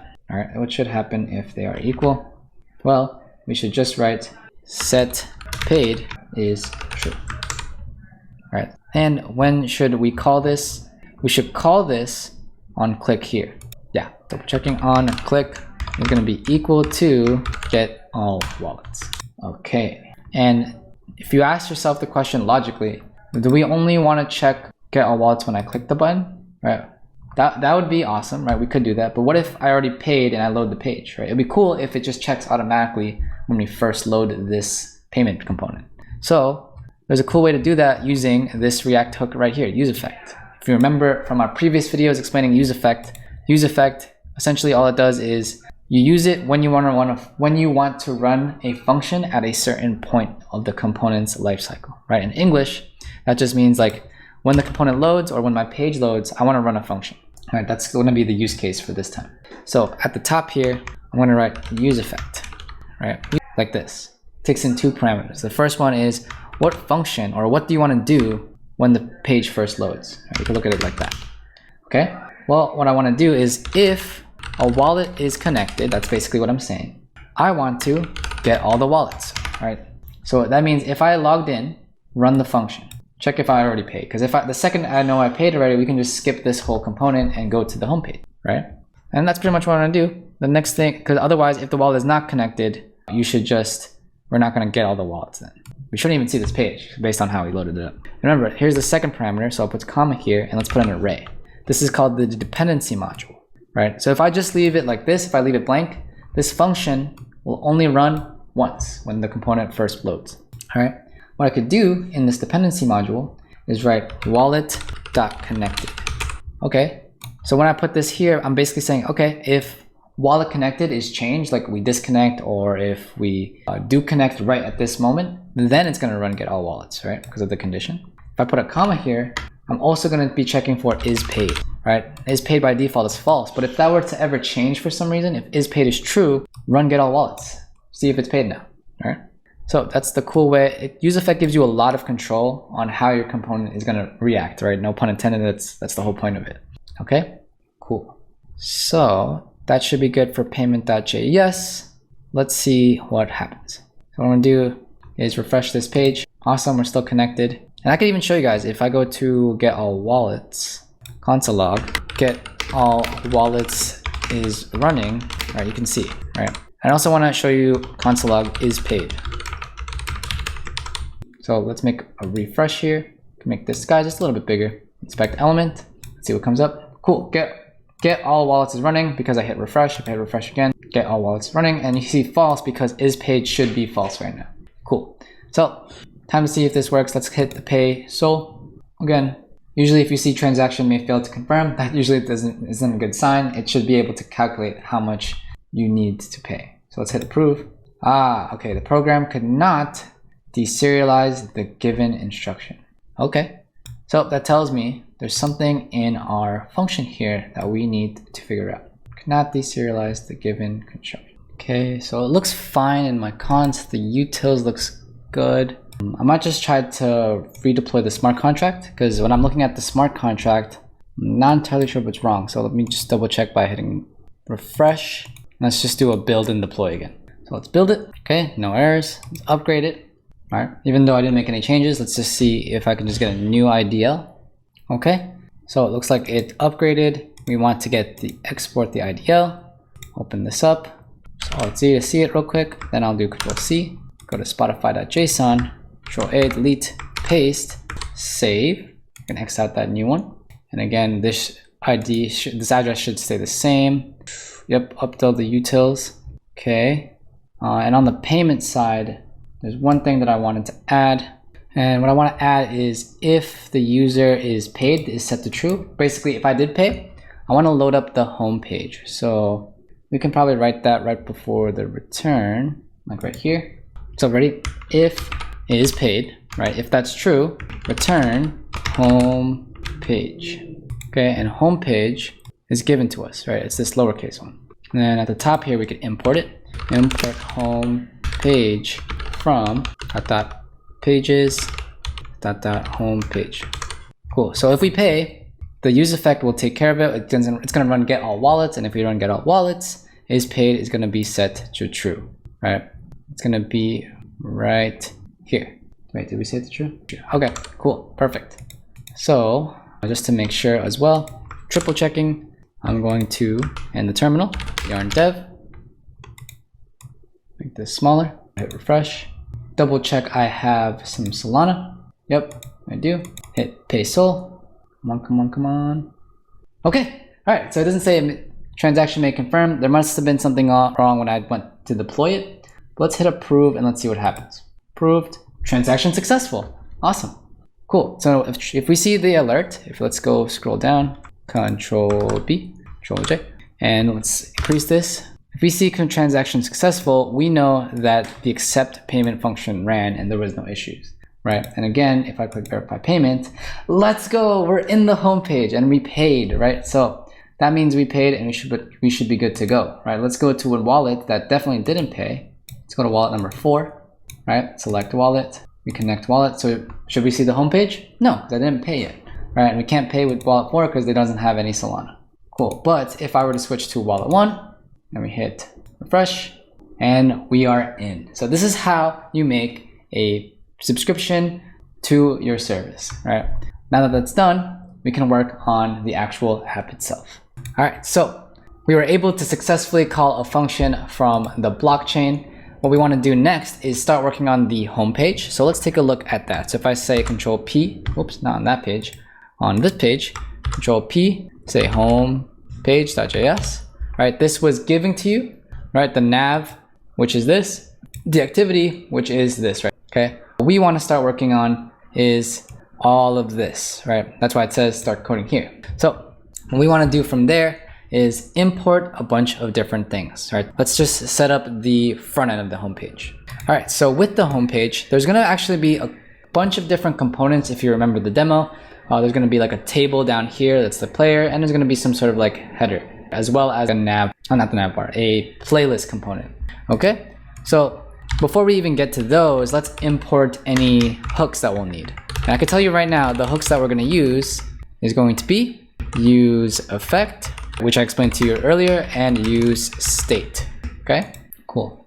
Okay, so that's pretty much the only hook we'll need. Everything else we're going to import is going to be a component and our custom hook later on. So let's set up a couple states. The states that I want to set up is going to be over here. It's going to say const array equal to use state. So let's talk about what I want to set up. For this state variable, I want to have a show upload music variable. And the purpose of this is kind of like is paid, right? It's supposed to be a toggle on whether the modal to upload music is up, right? If I click create or upload, it's going to be at the top here. A little modal, it's going to be a component, is going to show up based on this state, right? So we set show upload music, right? And again, just like it's paid, the default for it is going to be false. Cool. So we're going to do const title, right? It's going to be title as this name of the state, and it's going to be set title, right? Cool. Let me spell this correctly. Perfect. So this state, set title and set title, is going to be responsible for when we upload music. There's going to be a little modal that comes up. We want to keep track of what I wrote as the title of the song. Okay. And then for use state, what I want to put here in quotes is just going to be empty, right? Because by default, the input should be blank. And this next state is going to be very similar. Okay. It's going to be music URL and set music URL. And that's going to be equal to use state as well. Okay. Oh, and there's also one more. Once we get a list of songs, we're going to map through each song and then make a row down here. So again, we can save that as a state. So I'll say songs, comma, set songs, and that's equal to use state. And if we're expecting an array of songs, we should put the initial state as an empty array. Okay, cool. You guys got that? Awesome. All right, so from here, we can just separate this. And again, we have the start coding here. Cool. And we don't need these curly brackets. Perfect. All right, so from here, we're gonna make the rest of the JSX. which is going to be a bunch of different components. So the first one, I'm just going to write out the skeleton of the components and then we'll make it together. So the first one is going to be the header, and the header is going to be this part right here at the top, which is going to bring up the modal. Another thing I want to make, I'll make a comment right here, is going to be a component called playlist. Okay. And another one we're going to make is something called like player controls. Player controls. Awesome. Cool. And look at that. The JSX is pretty much done because all of the HTML, CSS is going to be within these components. So let's get started with the header. So to get started with the header, I'm going to hit save on the home page. Let's do a Control B here. Go to the components, make a new file, and let's say header.js. Okay, Control B again, and we can say RAFCE, hit tab, save, and come back to the home page. And now we can bring this guy back in. Oops. So if I just say header, we can see this little Emmet abbreviation that's going to give us the shortcut with the import. So I click it, header is automatically imported, and then / close the component. So now we got the header. So now that we got the header, we can start working on it. Now with the header, we're going to be coming back to this. What I want to do with the header is, again, just set up the front end, and then we're going to give it more functionality as we go. So to start, we don't really need this, but we do need import image from, not that, but from next/image. Perfect. So with that out of the way, we're now able to use images in this component, and that should be good for now. What I want to do is start styling the JSX. Okay. So for this first div, we're going to give it a class name of styles.header, not style sheet, styles.header. All right, and if I were to save this, we'd see styles is undefined. Why do we see that? Because we need this style object here. So I'm just going to put the skeleton of it so we shouldn't get any errors. And again, there is the error that I was talking about. That's because it should be styles. Cool.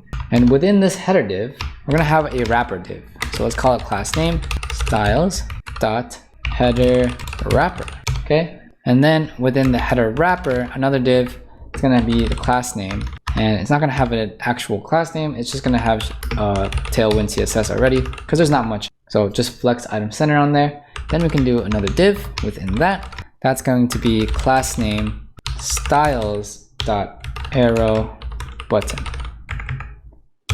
Okay. And thanks to our CLI tool, we can give this image a source, and it's going to lead to the assets folder, which you guys should have over here. It just appeared. I just opened it up to double check. We want the chevron left over in this one. So I'll say /assets/chevron left. And this won't work until I give it a width and height. So let's give it a width of 20, height of 20, and alt left. Okay. And let's see, hit save. Hey, there it is. Yep, so this should all be within the div for the arrow button. Okay, from there, we can actually just copy and paste that because we're gonna need another arrow button. So instead of chevron left, let's get chevron right. Cool. Yeah, so it should make that shape, and this should all be within the flex item center. Okay. Once that's done, we're gonna have another div right here in the middle. We'll say class name is equal to style.header right. And after style.header right, there's going to be a button here, which is a component that doesn't exist just yet. So we'll say upload button for now. Right, but we'll come back to it, don't worry.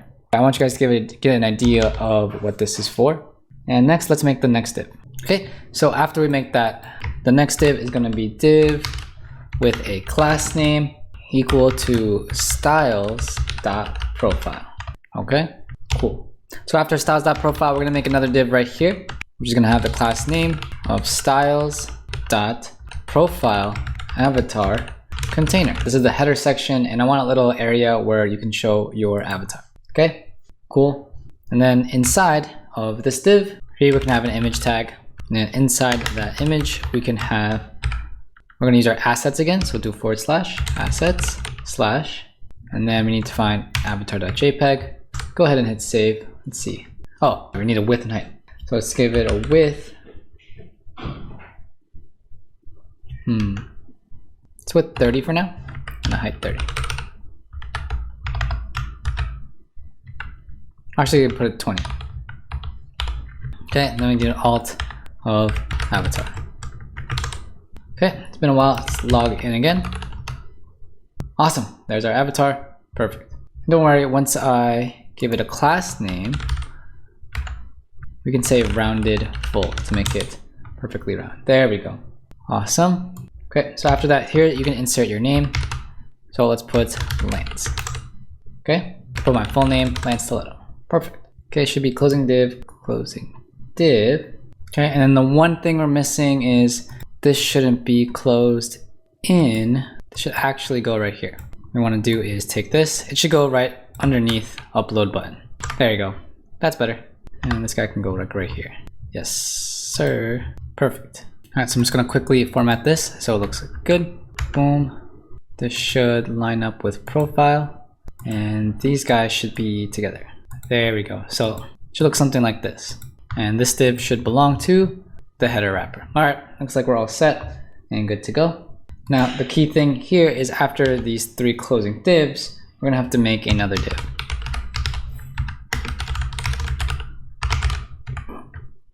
And this one's gonna be style.playlist text content. And within that, it's also gonna have an image. And that image will be, okay, and a source of this link right here. You can put whatever you want. This is just supposed to represent the album that you're looking at in the header. So from here, we can give it a width and height. It's gonna be 220. Height is also going to be the same. And for the alt, we can just put album. Hit save. I put height. There we go. So this is which represents the album that you see in Spotify. And again, if I make it a lot bigger, there you go. Awesome. So after the image, there's still another div within the playlist text content, and that's just supposed to represent the details of the album itself. So what we're gonna do is make a div class name ml-5. Okay, within that, it's gonna be this fragment that just says album. Okay, and from there, another div called class name style.title. And after the title, it's gonna have the current song. This is gonna be dynamic later on, but for now, we'll just make it static. Okay, and as a sibling, we're gonna have another div. We wanna add this dot that I have saved and say 2022, and then paste, and then 46. So I'm just putting random numbers here. You can put this as whatever you want. It's gonna be static, and say 3 hours, 20 minutes. Do an Alt-C here so you can see. Hit save. Cool. And don't worry, we're gonna style all this so it's not all smushed in the corner. Okay, so closing p tag, closing div, closing div, closing div. And then here, we have a little controllers container. So we'll do a div with the class name, styles.controls-container. And inside that div is gonna be a couple buttons. So let's do this. So we'll have class name, styles.play button. Okay, and inside that play button, it's gonna be an image with the source being assets / should be a play SVG, next plus play, perfect. Play SVG with width of 30 and a height of the same thing. Okay, after that width and height, you can do an alt equal to, all right, there's the play button. And now we're gonna make a couple divs, and we can copy paste this because it's gonna have the same class name. So the next div is going to be styles.icon container. Okay, and inside the icon container is gonna be another image. So I'll just copy paste this one since it has the same styling. The difference is it's not play SVG, it is the heart button, if you remember the Spotify book. All right, so let's do asset / heart. I see it. Perfect. Cool. So there's the heart. And what we want to do after that is copy this 2 more times and then just change the images here. So this one has a download.svg that exists. And this one shouldn't be a heart. It should be a more. Perfect. Then closing div, closing div, closing div. And that's it for the JSX. All right, the next step would be to start doing the styling. Okay, so getting started with the styles, one thing I noticed really quickly was this should be in curly brackets. Okay, awesome. So now that that's done, going back to the styles object, what we need is the header, and the header is going to be max width dash 7xl, and then it's gonna have an ml auto, or m-auto, sorry. That's basically margin auto, and then this p-3. Okay. And after that, we can do the header wrapper, which is gonna have a flex, items, center, and justify dash between. Okay. And then from there, let's do, we could do the arrow button. So let's do the arrow button. And the arrow button has a couple things. It's gonna have a background black, mr-2, and a width 10, height 10, a flex, a display flex, item center, and a justify dash center, and a rounded dash full. Okay, and I also want to give the background an opacity dash 50. Okay, cool.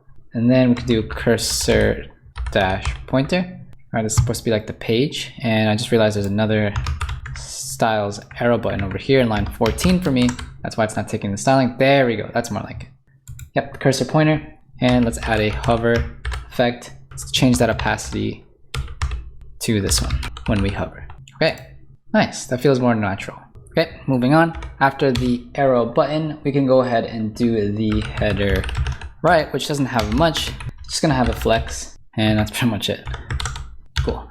So after header right, we can do profile. And then profile is gonna have flex and item center. Yep. And then background black, and a rounded dash full, and a p-1, and a px-3. Okay, that looks pretty good to me so far. Let's give the background a little bit of an opacity, dash 50, a cursor dash pointer, and a hover of bg, opacity of 75. Awesome. Let me just double check something. Arrow button, header right, profile. Oh, it's because it's the profile avatar container. Okay, that's fine. We could do that next. We could do the profile avatar container, and that should fix it up. Let's do it with 7, height 7, and a rounded dash full. Then we can do a dash ml dash 2 r dash 3. Okay. Yeah, the image isn't really aligned, so what we could do is the container is in profile avatar container, so just do a flex item center, and there you go. That looks good to me. Perfect. Okay, so after that, let's see, we can work on the icon container. Icon container, do we have one? Yep, right here. So let's go ahead and style those. So the icon container, it's just gonna have an ml-10. Awesome. Okay, from there, we're gonna do a title, and title is gonna have text-6-6xl, and then a font. Let's make it extra bold, extra. There we go. Yeah, it should be big and bold like it is on Spotify. Then let's write playlist text content. Then playlist text content. Let me just make sure I spelled it correctly and we have it. Yep. It's gonna have flex and items dash and empty dash 10. Cool. And we lost the image. Yep, there it is. Cool. So now you're gonna see that the smaller I make it, that's where the image goes, but then when I make it big, it's a lot better. Awesome. So it helps with the responsiveness of it. Okay, got a comma on here. Let's do the controls container next. And the controls container is gonna have flex, items, center, empty-10 as well. Nice. And last but not least, it should just be the play button. And the play button is gonna have a background green. That's Spotify green. Yep, width 16 and a height 16. Nice. And give it a flex property here with pl-2, item center, and a justify-center. There we go. And now watch this, rounded full. Nice. Okay, cool. Look how like making buttons rounder makes it way more appealing. Cool. Yep. So that's looking a lot closer to the header, right? Awesome. And again, you don't have to use the same exact pictures I do. Put your favorite album on there, and your favorite song, and your favorite artist. Cool. All right, that's the header front end. Now, the next step I wanted to do is talk about this upload button. Right by the profile name, you should be able to see this little oval button. It says upload, and when you click it, a modal will pop up. So one of the things that we're gonna have to do is pass down props. All right, so before I pass it down here, let's go back to the home page. And remember the show upload music state? If that's true, then that modal will pop up. It's all gonna depend if you click this button right here. So what we're gonna have to do is go to the header And let's pass down this prop, right? More specifically, the set show upload music is going to equal the set show upload music function, right? All I'm doing is taking this function and putting it into this component. I'm passing it down because it's a child. And then what we're gonna have to do is at the top here of the header component, we want to destructure the prop and literally just write set show upload music, right? What this does is if I were to console log set show upload music, let's do inspect element. Hey, so look at this. This is coming from the header component, and what's showing is a function. So why is that awesome? Because now I don't have to make a use state in header. I could just pass down what I made in homepage to the header. So that's one of the main benefits of props. So I'm passing down that function. Reason being is I want to set the upload music to true when I click the upload button. But how does the upload button know when to show upload music? What we can do is first, let's make the component. So I'm going to do a new file and say upload button.js. And this is just this component right here is basically front end. So let's hit save. Let's comment this guy out. All right, and let's import upload button from upload button. Hey, there he is. All right. So now that we have it there, let's pass set show upload music, the same function, to the upload button. All right, and if I were to console log it here, I'd have to destructure it first. So I can say set show upload button. Cool. So now we have the upload button. What we can do real quick is set up the JSX once again. And all it's going to have is another div with an onClick. This could be a button, but we could also just put an onClick on a div. So there's no onClick. I don't want to make the onClick yet because the function doesn't exist yet, but I can make the class name. And the class name is going to be styles.upload button. And it's just going to say upload music, just like that. Oh yeah, don't forget to make the styles object. All right, take out the import React.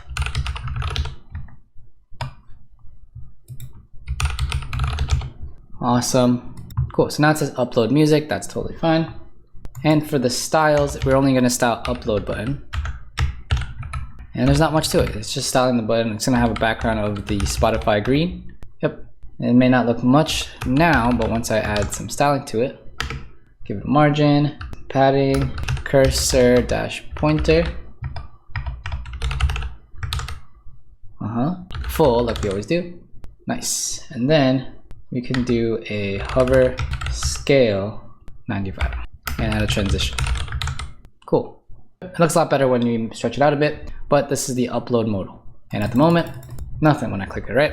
That's because let's add the onClick functionality. And there's nothing really to click because there's no function. So coming at the top here between lines 7 and 8, let's make the const upload clicked. And the upload click, all it's gonna do is take our set show upload button and set it to true, okay? And then, right, to show you guys, if I go to homepage and let's console log show upload music, right? What do you think we'll see in the console log if I hit save? All right, so let's make this guy bigger. And inspect console, false, right? So show upload music is false. When I click upload music, it should be true, right? It's true now. Hold on. All right, it says false. Oh, it doesn't say true yet. So let me just move this back. I'm gonna go over to payment and let's take out the console log here so it's easier to see. And in upload, we forgot to add the onClick. So let's do that real quick. OnClick, then we do upload clicked. Okay, extending this, inspect element. Now we check. All right, so I hit refresh. Nice, so if it's the home page, we should see false. If I click upload music, set show upload button is not a function. Okay, interesting. I'm gonna assume it's a typo. Set show upload button. Oh, there you go. I said button instead of music. Silly mistake. There you go. Now we should be good. Hit refresh again. All right, false, true. And it doesn't change it back. It's only when the modal comes up that we can exit out, then make it false. So that's how we set up show upload and get the state to change. Okay, there we go. All right, so now that the upload button is finished, if I were to full screen this, right, it's gonna set the state to true.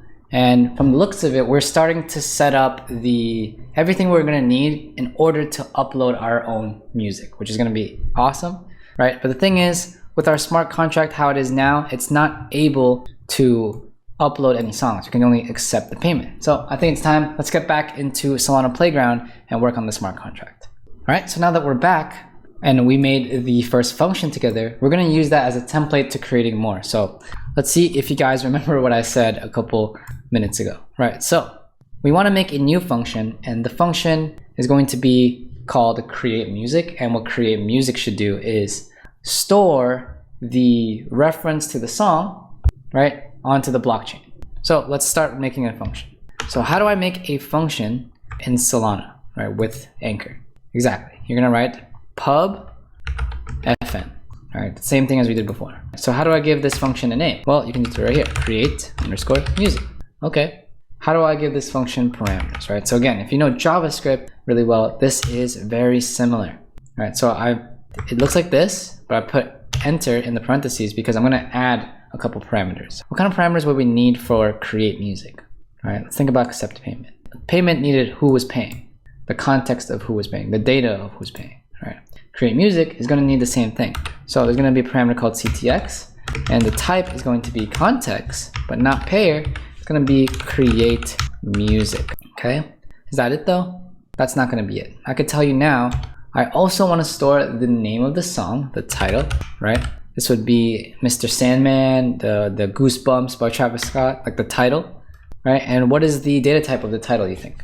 Exactly, it's a string. So I also want to store the music underscore IRL. I wanted to talk really quick about what this means. So if you guys are familiar with NFTs at all, when you guys own an NFT, what happens is you own the rights to the address on the blockchain, right? Where the reference to the NFT. You don't actually own the picture itself, right?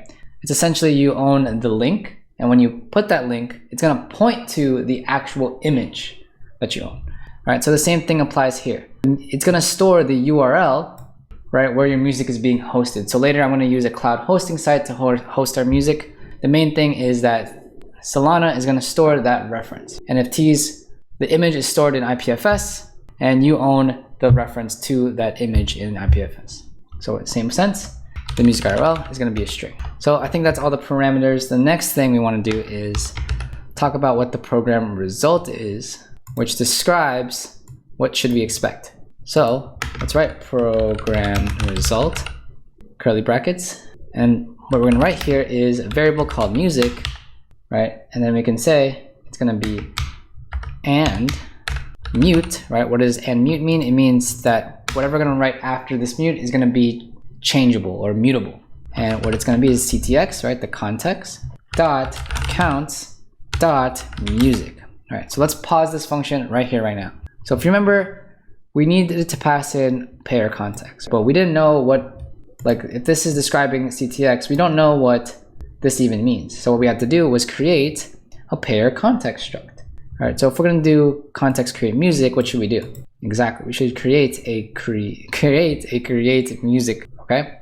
So it's gonna be similar to this. And we could use this as a reference if we get lost, all right?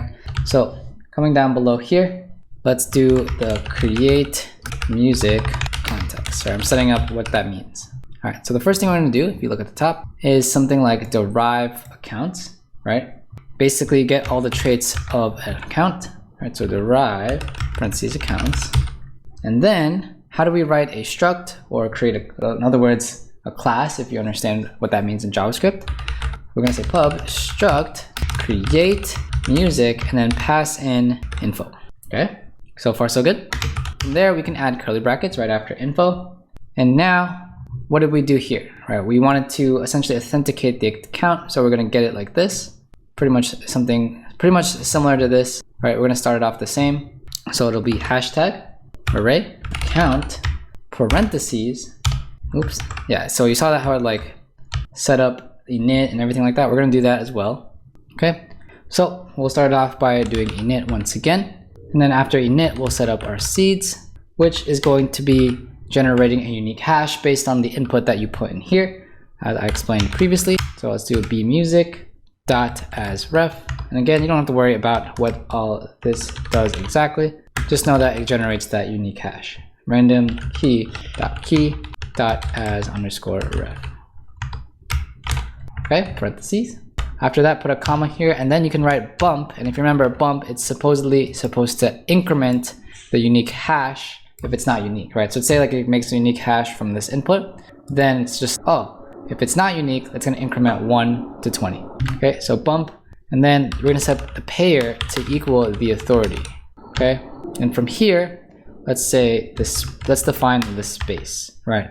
Now with Rust, one thing they like to do is they like to know exactly how much exactly the size of the input that's going into the function, right? With JavaScript, you can either have an array of 0 or an array of 1 million really, and JavaScript will accept it, right?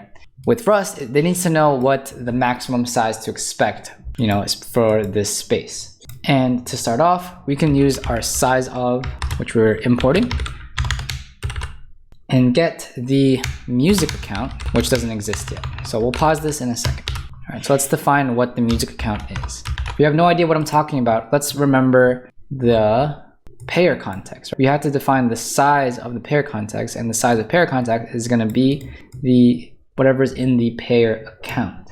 And what is payer account? That's another struct we made, this one right here.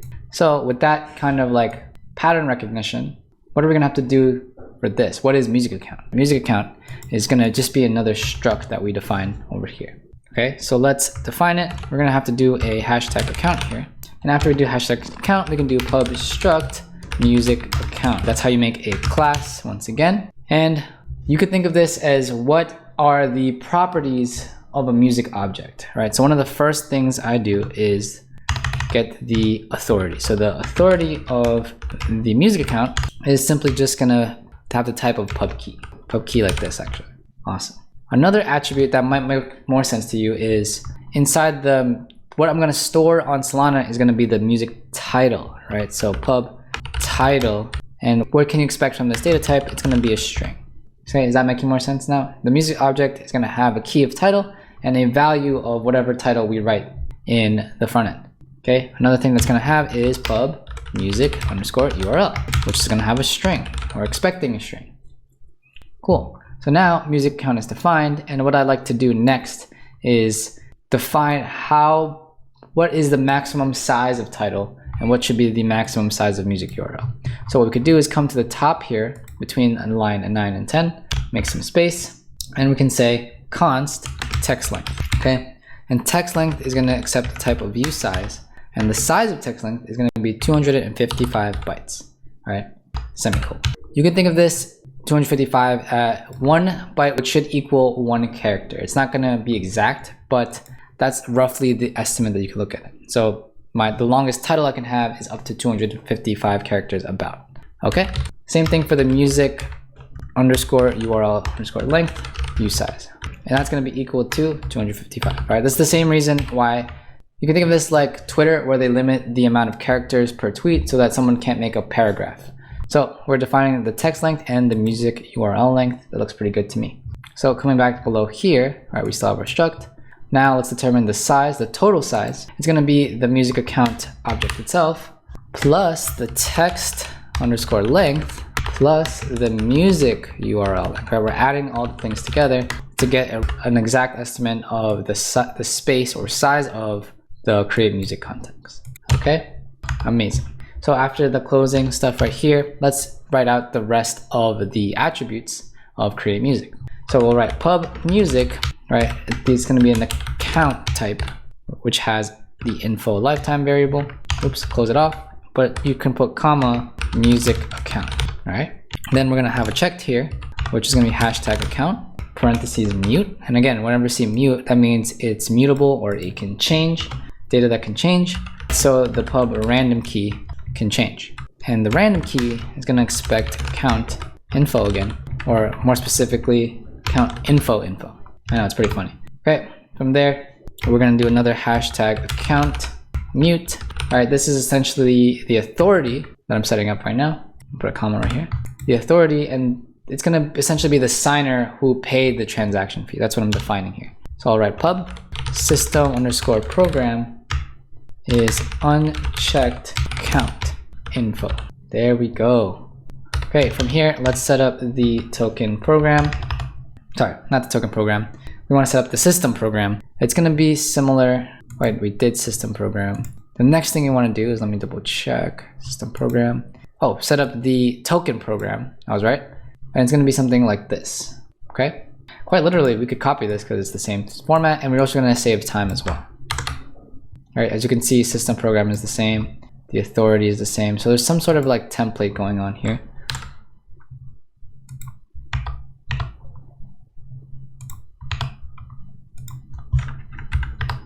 And yeah, that's what I was missing.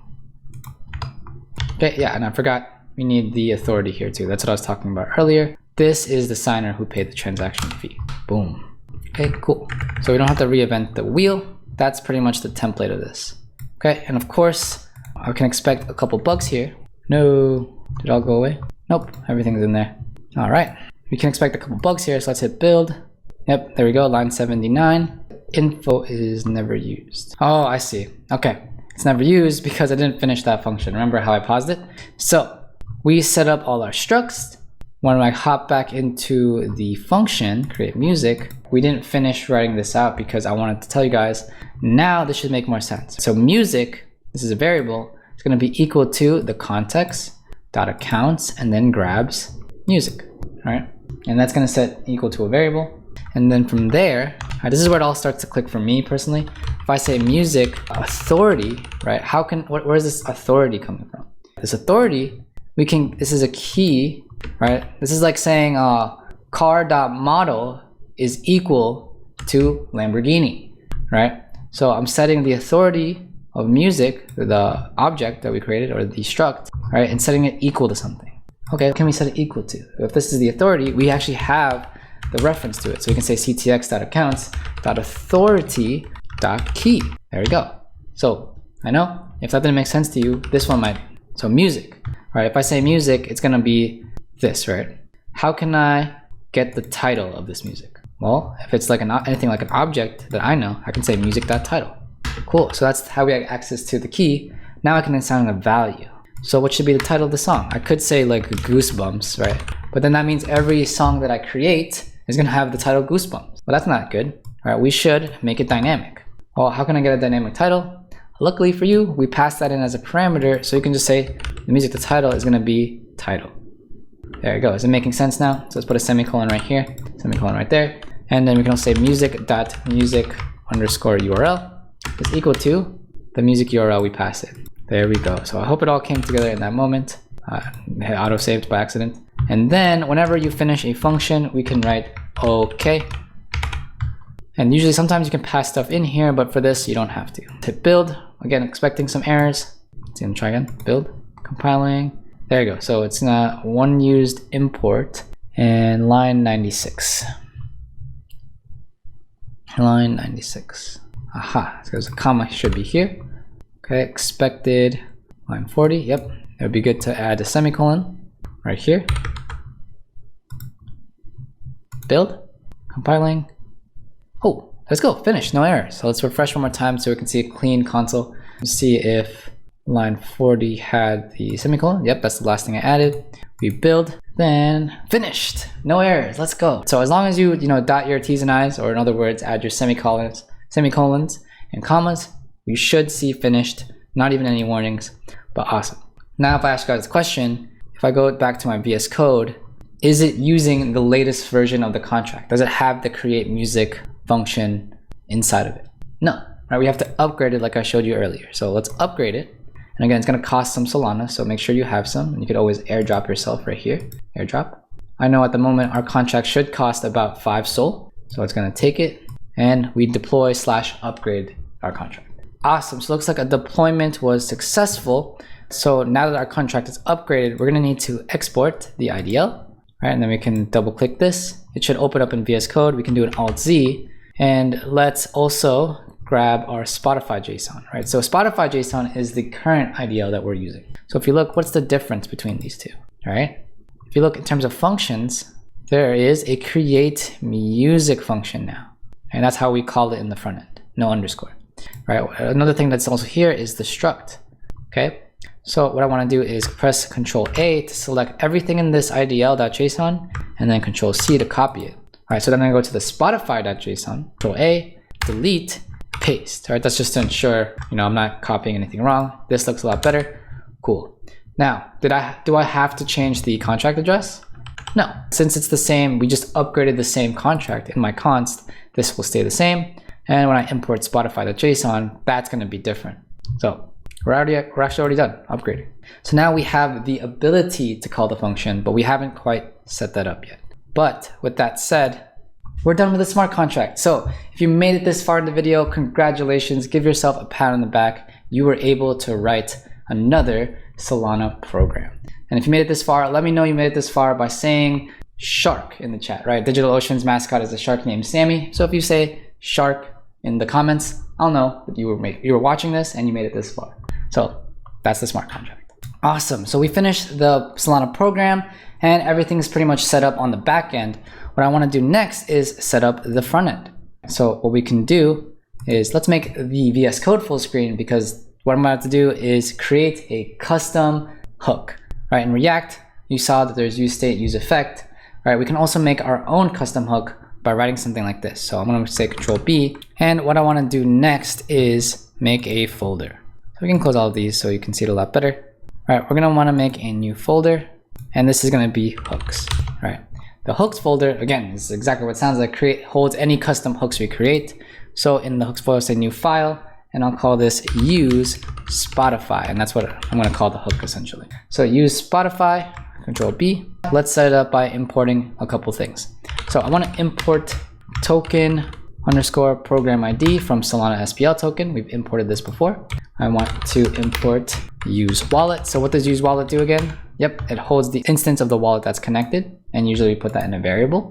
We also want to get our connection to the blockchain, and that's through Solana host, coming from utils const. We need to get the program instance. So how do we get that? Yep, it's the get program instance. Everything we did previously is all set up for this. Now it should all be making sense. Okay. Now we also want to get anchor. So let's just make that in a variable. We can say const anchor is equal to require at project serum/anchor. Right, that's how we usually get anchor. We can get our UTF-8, set that equal to anchor. All right, we did this before. It's anchor.utils.bytes, I believe, .utf8. Cool. Now, remember how I said we destructured something from anchor? We're gonna do that again, except this time we're gonna get two things from anchor. We are going to get Web3 and something called BN. Okay. Next, we're gonna do const system program. That's all imports that we've used previously in the build. Okay. After that, we're going to set up default accounts again, which is the exact same thing as before. It has a key called token program, and it's going to be set to token program ID. Has clock, which is going to be set to anchor.web3.sysvar. Right, that's how we get the clock. And then it's also going to have a key called system program, and that's going to be system program. All right, coming from here, and then we can get dot program ID. Cool. Okie dokie. So again, a hook is just a function that we can call upon, essentially. So we can set up the function by saying const to use Spotify, because that's the name of the hook, is equal to arrow function. Yeah? Awesome. So what are the parameters of use Spotify? What does use Spotify take in? I can tell you that use Spotify, even if you're not sure or understand why we're making this, I'll tell you that use Spotify is going to have music URL, title, set music URL, and set upload music. Okay, cool.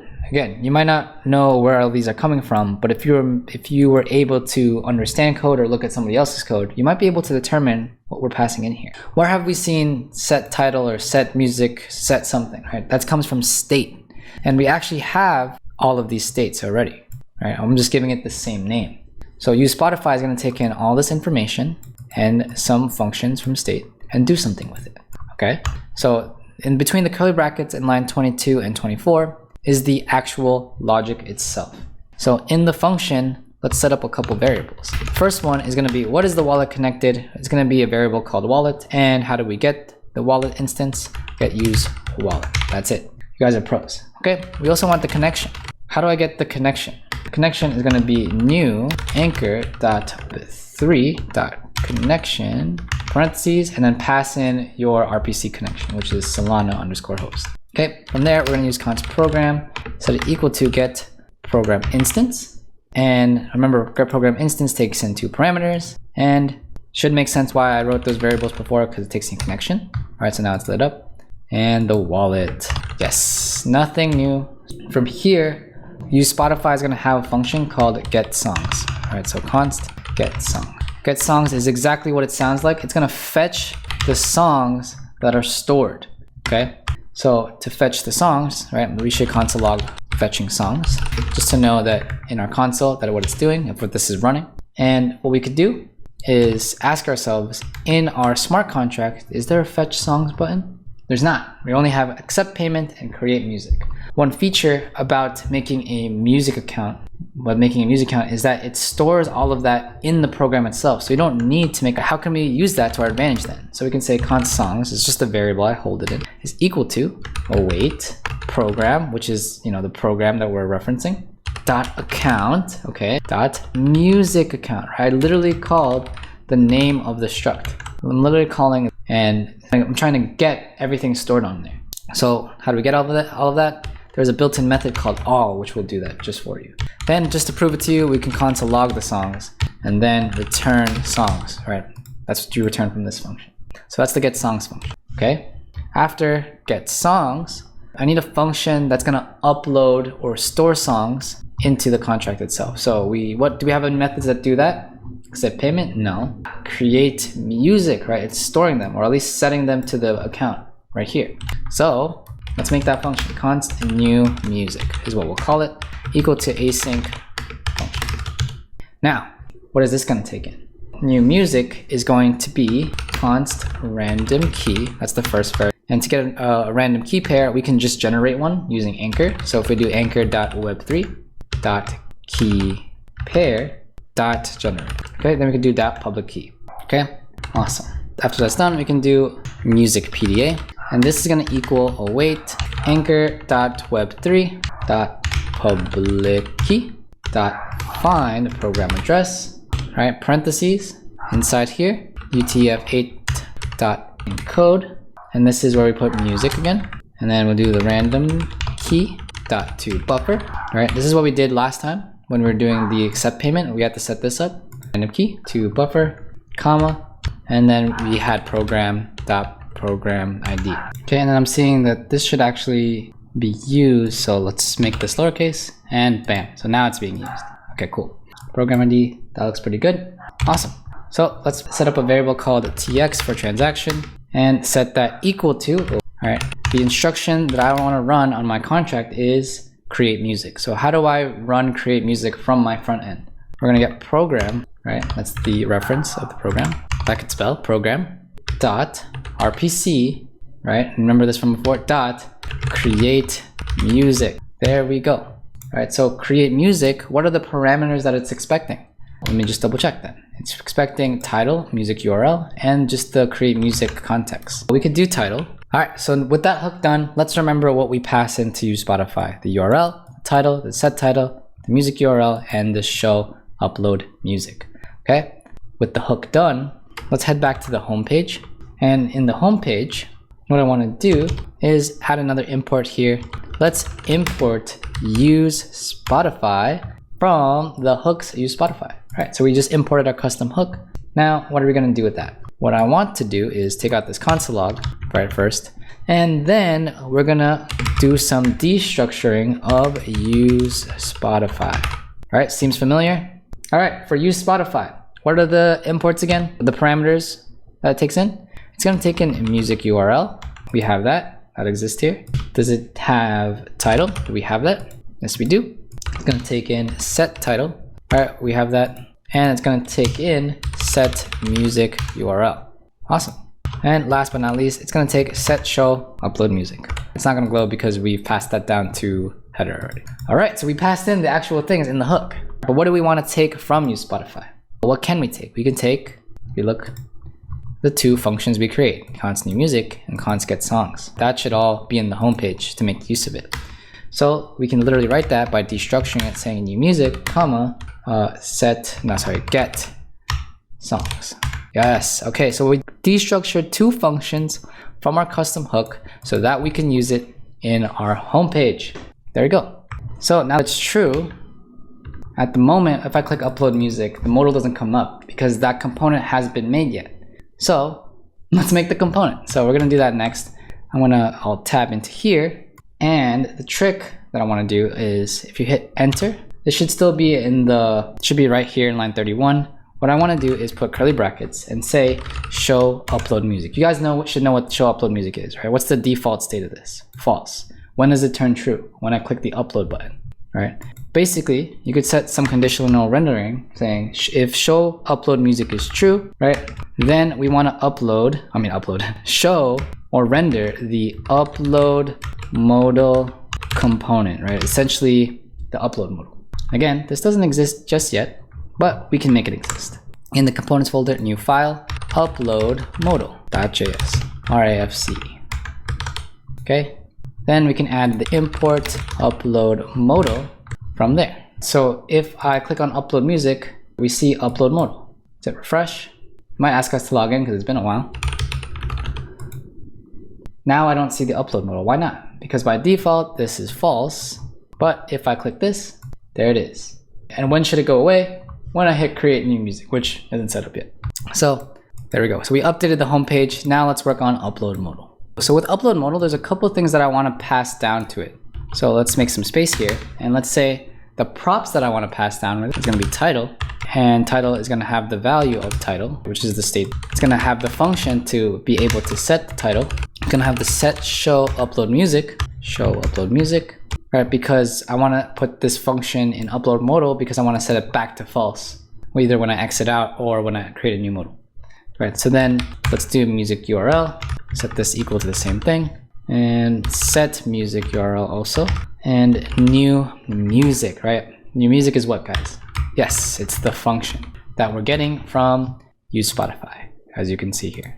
Okay, cool. All right, so we passed down new music into there, and now I feel comfortable working on the upload modal. Okay, cool. So let's start working on this. We could take out import React from React. And what we will need is put curly brackets here, and let's import all those props, or destructure them rather. So the props is just gonna be title, comma, music URL, the set title, the set music URL, set show upload music. So that's everything we passed down, and I destructured all of them. And now let's work on the JSX. All right, so the first thing I want to do is make a class name, and on click, how's that? On click, and when I click on it, what I want to do is set show upload music. All right, let me see, is it here? Set show upload music, set show upload music. All right, does it glow up? Yep, it's glowing up. And we want to set that to false, right? If I click that button, which is just cancel. There it is. So it should be like cancel, upload, right? So the modal is showing up. Right, it's not exactly nice yet, but now the functionality is coming along, yeah? All right, I'm not done yet. We need another button here. This button will also have an on click. This time though, it's gonna have a function called create, and you don't need this arrow here because I'm not directly calling it. I'm not putting parentheses, or you can leave it like this. And this will have a class name of template literal and say style.button, but it also will have another class name, that's why we're doing this, of style.create. You should put S here too. Okay, and if I save this, we're gonna see create not clicked. Create new clicked is undefined because we haven't quite made that function yet. So what I'll do really quickly though is write create new. That's gonna be the text for it. And then it's gonna be closing button, and that's the JSX. So my computer doesn't yell at me, I'm gonna make that function create new clicked. And now that I think about it, we don't even need to make create new clicked. Actually, we can just literally call new music right here. Yep, that makes more sense. Awesome. So now if I hit save, hey, we got 2 buttons. Awesome. Okay, create new, and we got the transaction may fail to confirm. That's not a good sign. We can't really check this yet because even if it did work, we don't have any songs to get just yet. So we'll hold off on that, but it's good to know that the button works. Okay, so I shall open modal. I hit cancel. Boom, there we go. All right, so next thing I have to do is do the front end. Now, I'm starting to realize that this upload modal is something I got from a different project, and that one doesn't use Tailwind. So just to save time, this one is not going to be styled with Tailwind, but we can do an import styles from, and then the path. So let's do Command B, go to styles, and again, it's already here. So we don't need to style it already. It's already done for us, thanks to our CLI tool once again. So we can say import styles from /styles. Yep, upload modal CSS. Hey, there it is. So if you're just a quick overview, this was given to you. This was not done by me. This is the create button, everything that you need. You can just play around with it and see how it's styled. So again, if I hit cancel, boom. And that looks funny. So let's just double check our inputs again. Input file should be input field. Save. Hey, there we go. That's more like it. One thing that was also weird is the modal buttons. I think that's because the cancel button should have the same class name. Let's see if that works. Instead of create, this should be cancel though. Hey, that's more like it. It's so smooth. So if I hit cancel, we lose the modal. If I hit upload music, the modal's back. And that's how you make a modal. Nice. With all that done, let's start working on the table itself, like this area right here that's gonna show all the songs that we have. So to get started on that, what I should do is let's head over to the home page, and we can actually just do it by doing Control P and click this. Awesome. Let's start making playlist.js. So what we could do is comment this out. Now we can do Control B, and then under components, let's make a new file, playlist.js. Awesome. Do a little RAFCE, come back to the home page and do an import. Import playlist from components playlist, and there. Cool. All right, so now that we're in the playlist component, we can get rid of import React from React, but we will import use effect and use state. Alrighty, so we know what those hooks do. From here, that should be fine. Let's make out the playlist. And if you didn't know, playlist is the table for all the songs. So it's gonna start displaying all the songs through here. Let's set up the JSX for it. All right, so if we wanna set the JSX for it, let's make our styles object. And I promised we didn't give this one away. We're gonna do it together.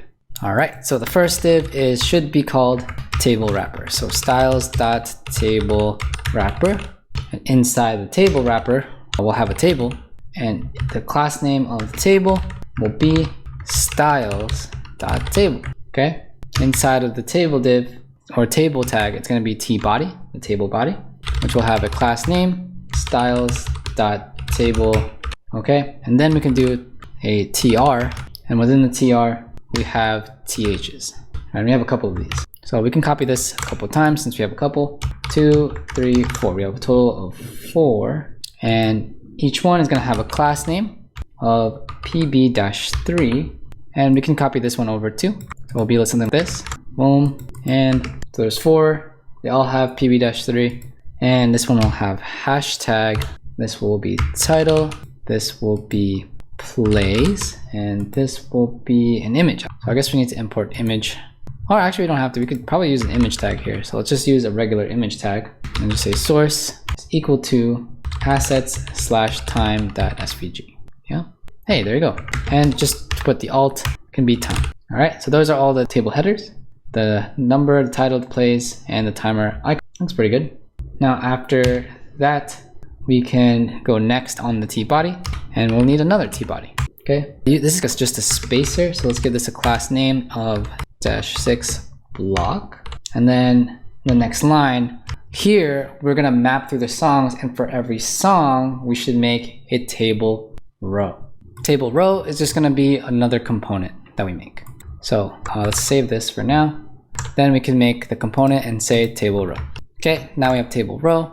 RACE, save, come back to playlist, and now that's the import we were missing, table row, and we can insert one right about here, table row.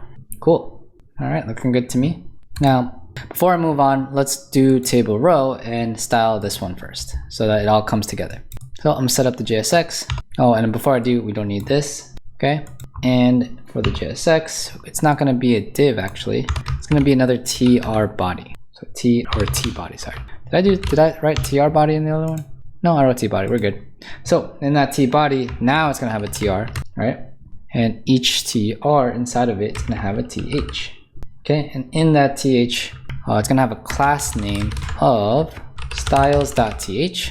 And again, this doesn't exist yet, so let's make the styles object. And for now, let's put 0 here. It's gonna be props index, or like the index of the song. And then in the next line, we'll have another th with the same class name, styles.th.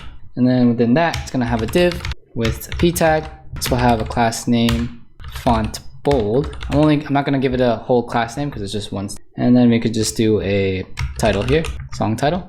We get the class name equals opacity -50, and it's just gonna be the artist, or a quote unquote artist. This one's actually gonna stay static since we don't have access to the artist when we store the song. Okay, and then that next line after line 15, actually not after line 15, I lied. After line 16, we want another th. So this th, class name, same thing, styles.th. And then inside of that th, we'll have 10,000. It's supposed to be like the amount of plays, which will be static as well. Then we can have one more, same class name, styles.th. And it's just gonna have however long the song is, which is gonna be 243, which again is static. Okay, cool. That should be it for table row. Let's just quickly style it. That's gonna have just a th class, which will be pb-5 and a hover effect of opacity-50 and a cursor pointer. Okay, cool. All right, so what I wanna do next is head over back to playlist. And now that I'm back in playlist, let's go ahead and style that table so it looks a little nicer. Table, all right, it's this one. Well, let's do table wrapper first, actually. So table wrapper is gonna have a max width of 7 XL, an M-P-3, MT-5, and an MB of -40. Okay, cool. All right, so after the wrapper, then we can do table. And the table itself is gonna have a width full and text left. Nice. Okay, comma. Then we have table header, which is just gonna have a border, -B. Let's give it like a gray border. There's like a slight line that comes in between each song. And it should be border -gray -100 divided by 20. Then we do a PB-5 here and an opacity of -50. Hey, that's it. Yeah, table header. Nice. Again, always looks a lot better when we do it like this. That's the Spotify. Here's the 10,000 plays and the time. It's all lined up. So now, do you guys get what table row is for? It's a component, right? For every song that I have, I want to map through each song and make a dynamic table row. So this is like 4 songs. Okay. So what we could do is think about where does playlist come from? It's going to be through the home page. So it looks like we need to get home page, and we're going to need to pass something in the playlist. So what we could do is if we Control B, take a look at this data folder. This comes with it with our awesome CLI tool. You're going to see activities, which is basically all the songs you see here with Snoop Dogg and Travis Scott. But there's songs.js, which I already set up a couple songs that we could test out. So these are static songs. So we can import this in our homepage. I use this just to test out the player and before I fetch the songs itself. So let's import it temporarily. Import songs from data/songs. And if let's console log songs while we're here, console log songs. Songs are here. So it's really noticeable. Click inspect element, console. This should just be in curly brackets. Import songs from data.songs. Now let's check this. Inspect. Hey, array of 2 songs. Okay, that's a good sign. So now that we got the songs, this is supposed to simulate us fetching the songs from the smart contract, but we're using just dummy data for now. And it's gonna be imported as songs. All right, it's the same as this. All right, so let's comment this out for now so you don't get confused. But we're gonna be using this later. But for now, we'll use this. So in playlists, let's pass down songs as songs. Yeah. And let's go back to playlist. Now we can destructure it, songs. And now, if I inspect element, let's hit console. We can actually inspect the array and say, okay, so this has an index, a title, the artiste, and let's see, it has blink plays. Cool. Awesome. So it has all the attributes of that song. One thing to note, when I actually fetch the music, the songs won't have all of this. It'll just have the title or like the name, and it will also just have the URL, this cloudinary thing. Yeah, it won't have index or, well, it won't have cover plays or anything like that. So the rest of that's static, but we can just simulate what that looked like by doing songs.title or songs.index. Sorry, is this right? Oh no, that's not here. This should still be title. What I want to do is go to table row and pass down songs. So let's pass down songs on this first one. And let's say songs is going to be songs. And in table row, can we get the table row? Destructure this again. Songs. Now we can do it. So we can say songs.index. Then we can also say songs.title. And if you remember the console log, this is actually really funny. There's a typo. It's songs.artiste. All right. This should also be songs.plays and songs.time. Let me see. I already forgot. Okay, songs.song undefined reading index. So that's interesting. So let me just undo all of that. So it doesn't know what index is. Okay, let's just console log songs on table row. Oh, I see. So let's put that all back actually. So just to show you what I mean, if I console log songs here, we should see the same. Oh yeah. So we should see an array, but the reason why we see undefined is because I have table rows without songs. So let's take those out for a moment. All right. Now I should be able to just write them all out. Songs.index. One thing to keep in mind, actually, this is what I'm passing down is an array, right? Songs is an array. And if I just pass it down as an array, it's going to be much harder to map through it. So this is where I was saying earlier, where we're going to have to map through each song. So if I write song, right, that's the array. And if I do map, I'm going to iterate through, right?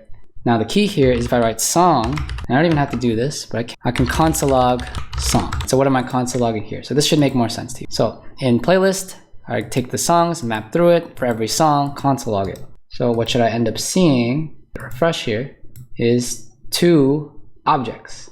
And I see it twice, but I see 2 objects, right? The first song and the second song. Because for every song, and there's 2, it will console log it. So that's why I see it twice. And what I want to do is return a table row, right? With the key being the song and the song info being the song.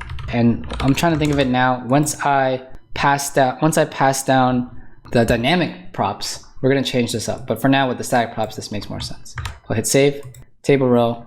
Now I should be able to accept song. And let's see if I can console log it. It should be the object itself. Yep, 2 objects in table row. And now if I do song.index, look at that, 1 and 2. What about title? Change title now. Song.title. Hey, there you go. How about the artist? I remember this one has a typo. Song.artiste. Hey, okay.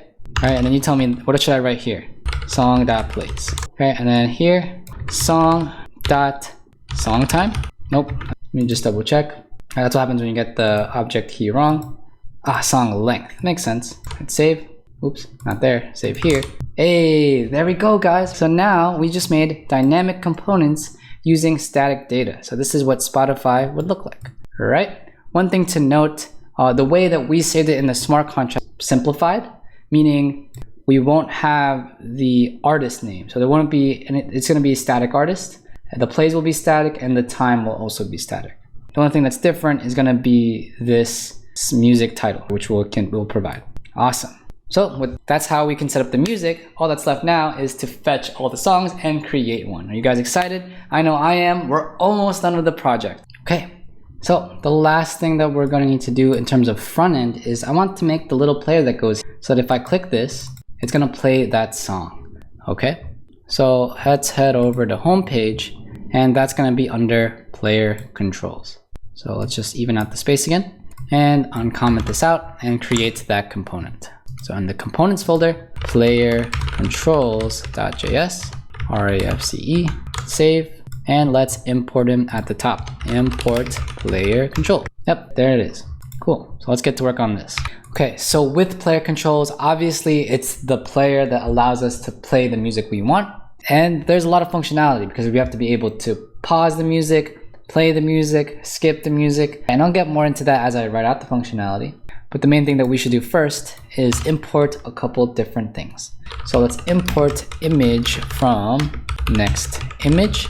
Let's also import the actual image themselves as a name. So let's import next from /assets/next.svg. And again, you should have all these images if you used our CLI tool. Okay, then previous from assets slash speaker.svg.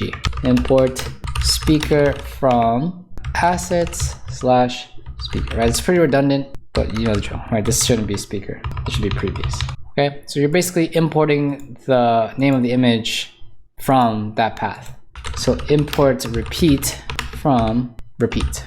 All right, you get the idea. We only have a couple more. Let's do shuffle from the same place. Assets, shuffle, play rounded. We can do play rounded, and then import pause icon from assets slash pause.svg. Okay, cool. So those are all the images. Cool. Now let's just work on writing the JSX. What we'll do is set up the styles object, const styles, and let's format this. Okay. So for the class name of this first div, I'm gonna go with the name of main control, and then from there we could do class styles dot flex center. Okay, and then within flex center, there's another div, class name styles dot al cover container. Okay, and then from there we can have an image, and that image is going to have a source, and I have the link for this, you guys. It's going to be this really long thing here, and if I hit save, I can't save it yet because I'm going to need to do the height and width. The height shall be 200, while the width will be 200 as well. Let's give it an alt, and it's just like song. Hit save. Hey, that's our CP logo. That's basically what it is. That's going to be our album cover. Okay, then it's a closing div followed by an opening one. This one doesn't have a name, but inside of it, it's going to have two p tags with the song, current song. It's going to be static for now, but it'll be dynamic later. Then another p tag, oops, another one, and this will have the class name of opacity, right? Because there's only one styling on this. Opacity. Oh, is it because of the backticks? Don't worry. Okay, and it's just going to say artist. All right, this is static once again. So that should be closing div, followed by another one with no name. And then the div inside of that does have a name. It's gonna be class name styles dot control icon container. And then within that will be a div with the name control icon. Okay, after control icon, we can insert this image here, and it's just gonna have a source of shuffle. So the cool part is I could just do source shuffle because we imported it like that, and alt, hit save. Might be hard to see, but it's there. It's gonna like come off the page, but don't worry, it's gonna be fixed when I add this styling. Okay, cool. So that's the div for that. Closing div, and then hit enter. And for line 36, another div. It's gonna also be styles dot control icon, and it's also gonna have an image with the source of previous, which is another image we imported. Awesome, cool. All right, so I think from here, let's add the rest of the images. I want to do another div with the control icon again, styles.control icon. Pretty much the same process, except this one will be the repeat one. Awesome. All right, I think I'm just gonna make this faster by making another one, and this should go above. Before repeat should actually be, so make sure you make that change real quick. So it should go shuffle, previous, next, repeat. Yep, there you go, I like that. And after repeat, it should be closing div, and then another div, okay? And that will have a class name of styles.flexCenter. And then it's gonna have a small right here, and this could be a timestamp. I'm just gonna say like something random, like 130. All right, it's gonna be static. Cool, then there's gonna be an input here. Right? And this is really cool. Like JavaScript has like the audio tags that you can use to play music, and we're gonna make use of that right here. So let's do value is equal to, actually we won't do value yet. It doesn't make sense to do it now. But we can say type is equal to range though, right? And then we can say class name is equal to styles.range. So we'll come back to this input in a second. Yes, so there's the little bar, right? That's how you can do it. You can do it with the input, if you guys didn't know. Okay, self-closing. Then there's gonna be a small here, which is just gonna be the total length of the song, which, like I said, will be static. Yep. You can see how we're gonna move everything over into a row and format it. So then after the small, it goes closing div, enter, and line 57. We have another div for spacing, and then we have div with a class name. The div with the class name is gonna be styles.flexCenter again, and it's gonna be an image with the source of, the only one we didn't use, I believe, is speaker, and the alt is equal to speaker, and the input, or another input here, it's going to be value equals volume, which we don't have yet, so I'm going to hold off. But the type again should be range, right? This is the how loud the music should go. So we're going to need another range type of thing, right? But the ID, we're going to give this an ID though, and the ID will equal volume dash range. And after that should be 3 closing divs. Hit save. There we go. There it is. There's our beautiful speaker right here. Okay. But as you can see, like the skeleton of it's right all set up. We just need to style it. All right, let's get to styling. In the styles object, I'm just gonna do album cover container, and we'll do a width and height 20 and a MR-3. Nice. We can style the main control next, and for main control, let's do a fixed bottom. All right, I always want this player to be at the bottom. 0 left 0 py of 3. Let's see. We need a p5 pr-10. W-screen, and let's give it a background color is going to be hashtag 242424. So just 3 2 4s. That's confusing, but Z40, give it a flex and items dash center. Okay, we're getting somewhere. And justify dash between. And let me alt Z this so you guys can see that better. How's that for my pause people? Yeah, nice. So now the main control is there. Let's do flex center. It's gonna be exactly what it sounds like. It's gonna be flex items dash center. Okay, and let's do control icon. That's definitely there. Don't forget the comma. And then in control icon, it's just gonna be a margin 5 cursor dash pointer. Oh, nice hover effect of opacity dash 100 and just a normal opacity of 50. Okay, cool. Now let's do the play icon. Or actually, let's do the container, right? Because I want to make those icons all come together. So let's do control icons container. Now I give it a flex. Where's my control icons container? Control icons container. Hey, there we go. So I added the S. So what I did was go to the JSX, add an S to icons container, and then it should match up. So now that I gave it a flex, let's center it like this. Okay, it's already pretty centered. Let's do a justify center. We'll see this change. Yep. And let's do MB-2. Nice. Okay. All right, so we did control icon, but let's do the play icon. And the play icon will be MR-5 with -10, cursor dash pointer, and hover opacity dash 50. Then we need the pause icon. So where is the pause icon? Okay, and I just double checked. There is going to be a play icon and a pause icon. It's just that they don't exist yet. But since we're styling, I'm just going to set it up now. Okay, so for the pause icon, and it's going to be called pause icon style actually. It's going to have an MT-3, W-10, H-10, cursor dash pointer, opacity dash 50. And there you go. And you're not going to see this change because there is no pause icon style. And you remember that cover photo that I erased? There actually is going to be a cover photo. I just double checked on the finished build. The cover photo is going to have object cover. All right. So the last few, if I organize it this way, doesn't exist just yet. But later on, when I add functionality, it'll make more sense. Let's get back to our app. And let's log in. Cool. And if you look at it full screen, this is what it looks like. A lot closer to the player now. But with that done, that is essentially the front end for player controls. All right, this is where we haven't used pause icon and play around yet. But once I make the context and the functionality, we'll come back and add it. All right, so as you can see, we have the player right here, but there's no functionality. And I could write all the functions in player controls, but that would make player controls essentially really long. Like it's already 79 lines of code, right? And if I want to make it so I can call these functions from anywhere, we're going to be using the context API. So I showed you guys how to pass down data through props, but you could also use React's context API to access data from anywhere. So let's go ahead and do that. Again, this is mainly like a functionality thing. So let's set up context through here. So in our context folder, let's make a new file and we'll call it context.js.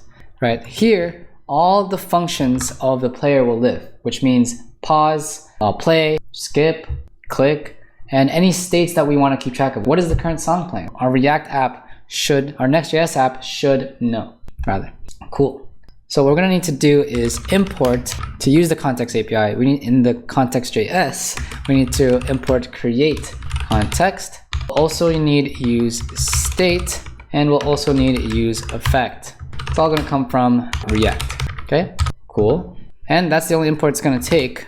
But what we do need to is export const Spotify context and set that equal to the create context hook. So we can say equal to create context, and then we can do an export const Spotify provider. It sounds really cool that I don't have to pass things down through props if I have it in context. But in order to do, we need to wrap our whole Next.js app inside the provider. Set the provider equal to parentheses, and it's going to take in children. And here we'll do the arrow function, and that should be it for now. The next thing that's important is going to be this return right here. Okay, it doesn't need those parentheses, but this return does need to return Spotify context dot provider. And if I close this off, it should look like this. And just to show you guys, in between the provider, this is where the children will go. The key thing, all right, if I format it now, this is just it's the same thing, just formatted. The key thing is within the provider though, if I hit enter, not erase it, hit enter, boom, I want to add a attribute of the provider, and it's going to be value. Whatever I put in value right here is going to be global, meaning I can call it from anywhere, just like in player controls. So if I say something like, I don't know, song, right? In player controls, if I put my context and use it, I can grab songs from there if I set it up here. So let's leave it blank for now, and it'll start to make sense once I create some state variables for you guys. But that's what you want to set up, and it should be like curly bracket like this. Perfect. Awesome. So the Spotify provider is done. We're going to need to hop into the app and wrap it there. So underscore app. So we should be here back in underscore app, and you can see we had the wallet connection provider. What we want to do now is come below this require, they import the Spotify provider, and you can see the suggestion from our contacts folder. Okay. And what we want to do is the same thing like we did here. Within the wallet connection, we'll say Spotify provider, and in between the Spotify provider, we'll put the app. So you can see the provider wraps this, which wraps this. So app is within all of that. So if you do this, we can use context. Understand? Cool. So now we can start fleshing out our context.js. Okay, so the first thing I'll do is set up a couple states here. So let's say const array equals state. And there's a lot of states that we want to keep track of. There's about 6. So let's make 6. We'll copy, paste 3, 4, 5, 6. Okay, what I'll do next is explain what the purpose of each state variable is as I go. This first one is going to be called a current song. It's self-explanatory. I want to keep track of what is the current song that is playing. So we're going to say set current song for this, and the initial state of current song should be an empty object because each song is going to be held in an object. Next, I want to have a state variable called is playing. This is like the toggle or the flag that checks if something is playing, like the show music, upload music modal. Is playing is going to be true or false. So that's going to be set as false, right? So is something playing right now? By default, no, nothing should be playing, unless you want to set it to autoplay, which you would then set the initial state to true. Okay. From there, we could do is paused, right? That's another state we want to keep track. Set is, right, what should be the initial state? Now I'm giving it to you. Yep, false. Okay, cool. So now there's another state called progress. Set progress is literally what it sounds like, keeps track of the progress, which we'll set to false. They're essentially all flags that we want to mess around with. We have volume here, and it's going to be set volume. Default of that will be false as well. All right, so moving right along. Okay, then we got timestamp. Not all of these might be used depending on what we have set up, but I'll do this timestamp, and this will be false as well. Okay, cool. All right, so now that we have our state set up, let's set up our player functions. So when thinking about our player functions, the first thing I can think of is const pause. Right, that's a function. All right, so how do we implement pause functionality to our app? What we could do is something like this: set his paused is equal to true. Because if his pause is true, then it should be paused. Self-explanatory, yeah. But then how do we actually pause the player? Like I said, JavaScript has a lot of that functionality set up. We just have to call on it. What we need to do is a document.query selector and then do quotes hashtag audio element. And it should grab that player. And if we do a .pause here, it will pause the player. Okay? And essentially this is just to keep track of the state if it is paused or not. This is actually pausing it. Okay, so that's the pause. How about play? We want to make a function for play too, so we can play music. What we can do is document.query selector again. And how do we grab the audio element? You just say hashtag audio, then play, right? Pretty simple. I personally don't use this that much. I learned this recently, right? That you could do all this with JavaScript. So set is paused is false. Cool. Now, this is the fun function. It's called const play on select. And it's gonna take in our first parameter, which is a song. And let me explain play on select real quick. If you go back to our app, log in. If I were to click this song right here, Radiant Vibes, it should be playing that song. So what's really running is play on select. Okay, so that's what's happening. Play on select is gonna run a try catch block, right? You know what this is. And it's just gonna be E, and there shouldn't really be an error. So for now, we could just console dot. But in the try block though, we can run document query selector once again. Document query selector. And let's get the audio element. And we could say dot source equal to song dot music URL. Because that's gonna be the music URL of the song object that we pass in. I'm setting the source of the audio element to that. All right, that's what it means. From there, we also want to do a query selector, right? Because after we set the song to the player, we want to be playing the songs. And you guys know how to play the song now. All you got to do is this dot play. Okay, and then after we start playing the song, we can do a set current song to the song that we pass in. Makes sense? And if we're playing a song, set is paused should actually be false. And I think that's it. All right, that's the play on select. So another function I want to make, if you look at our app once again, is as the song plays, we want to be updating the progress.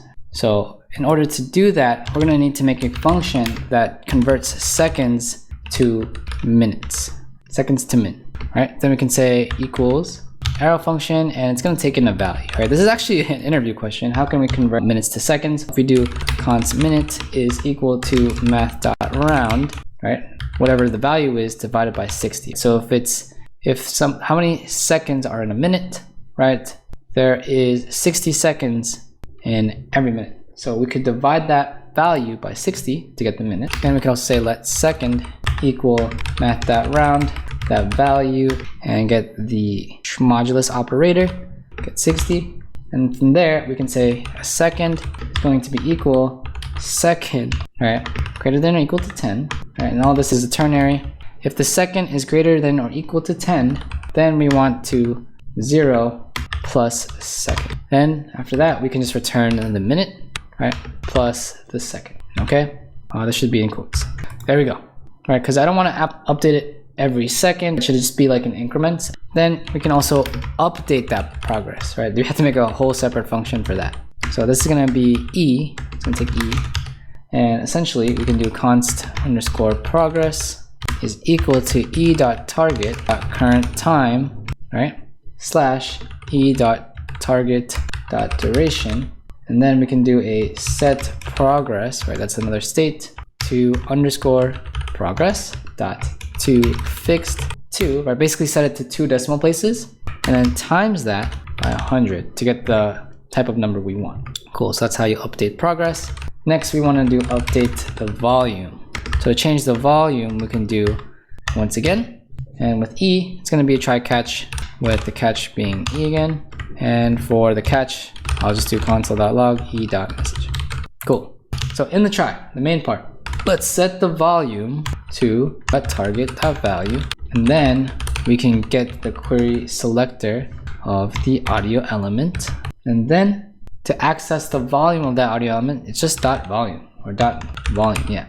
And we want to set it to equal e.target. Alrighty. So essentially, whenever I change it, we're going to update the audio volume to whatever range I click. Okay. Next, we're going to need another function, const on progress change. Set this guy equal to e arrow. Then we can say const underscore volume. Set that equal to e.target.value slash 100. And then we can do document query selector once again.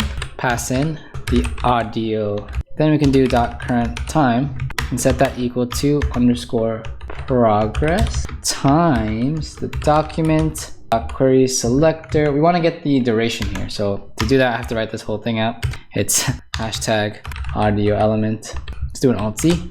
Cool. Audio element dot duration. There's the duration. All right. So the progress times the duration is should be the new current time. Okay. So that's on progress change. And we also need on volume change. On volume. Same deal. E arrow logic. So again, const volume. All right, this doesn't make sense. This should be progress, and this one should be const volume, and that's going to be equal to e.target.value divided by 100, and document.query selector. Let's grab our favorite element, and let's get the volume by saying dot volume and setting that equal to the new volume. All right, all these functions are going to come together. Okay, the next thing, if I request this, it should play the next song in the array. So that's going to be called a const play next. It's actually fairly simple. It's going to take in the songs, and then we can say const id is equal to songs dot find index. And again, there's actually multiple ways to do this, right? So if you come up with a way that's more efficient than mine, I'd love you guys to share it in the comments below. You can do a value here, value.account equal to the current song. Okay, so that's the ID. And then if the ID of the current songs.length equal to ID plus 1, what should happen is we should go back to the beginning. All right, so basically if we're at the end, it's the last song, and I hit next, right? This is a check right here, and it should just reset it back to the first song. So we can do a play on select here. If you remember, play on select is the function that will play a song that we pass in. We're using that here. So play on select the songs, and the first song in the array is songs bracket 0 dot account. Okay, and then we can set the current song to the same thing. So songs bracket 0, yay. Okay, and then we can just return to just exit. But if it's not the last song, it should just play the next song. So how do we get the next song? The bracket 0 is the first song, right? We can play the next song really easily. So if we say const next song is equal to songs bracket ID plus 1. Right, that's literally incrementing the index to the next one. And from there, we can just do a play on select and do the next song account. Next song dot account. Beautiful. That wasn't so bad. So that's the const play next. And now for the play previous, right? Same kind of logic. I could set that to songs and the array here. And from there, let's write const ID equal to songs that find index, right? Same thing. Value dot account is equal to current. Okay, so now basically if the ID, right, is equal to 0, meaning we're at the very first song at the array, right? What should happen if I go back and it's the first song? It should go to the last song in the array, right? So if it wants to go in the last song, we can do a play on select, use that function, and we can do songs, and this is cool. So how do you get the last item in the array? You can just do songs.length -1. That will guarantee always give you the last item in the array. So after you got the last item in the array, you can do dot account. Okay, and then set the current song to the same thing, which I'll just copy. Perfect. And then return. But that's if it's the first song. But if it's just not the first song, maybe it's the song in the middle, or it is already the last song. If you do previous song equals songs ID, and then how do we go back if we know how to go forward? It's just -1. And then we can just do a play on select with previous song dot account. You got it. So that's play previous, and yeah, that's actually all the functions. Nice. Okay, cool. So that's all the functions. What we could do next is go to value and just pass in everything we need. So there's a lot to pass in. We just typed a lot. So if you need to go back at all, feel free to rewind and pause to get what you missed. So what we'll need to pass in is playing, set is playing, current song, set current song, is paused, set is paused. Right, we're passing all of the states. Play function, pause function, the update progress one, the play on select, on progress change, on volume change, on play next. Yep. We also need play previous. We can get timestamp. We can get update volume. I think we're almost done. We have volume, and last but not least, oh yeah, that was it.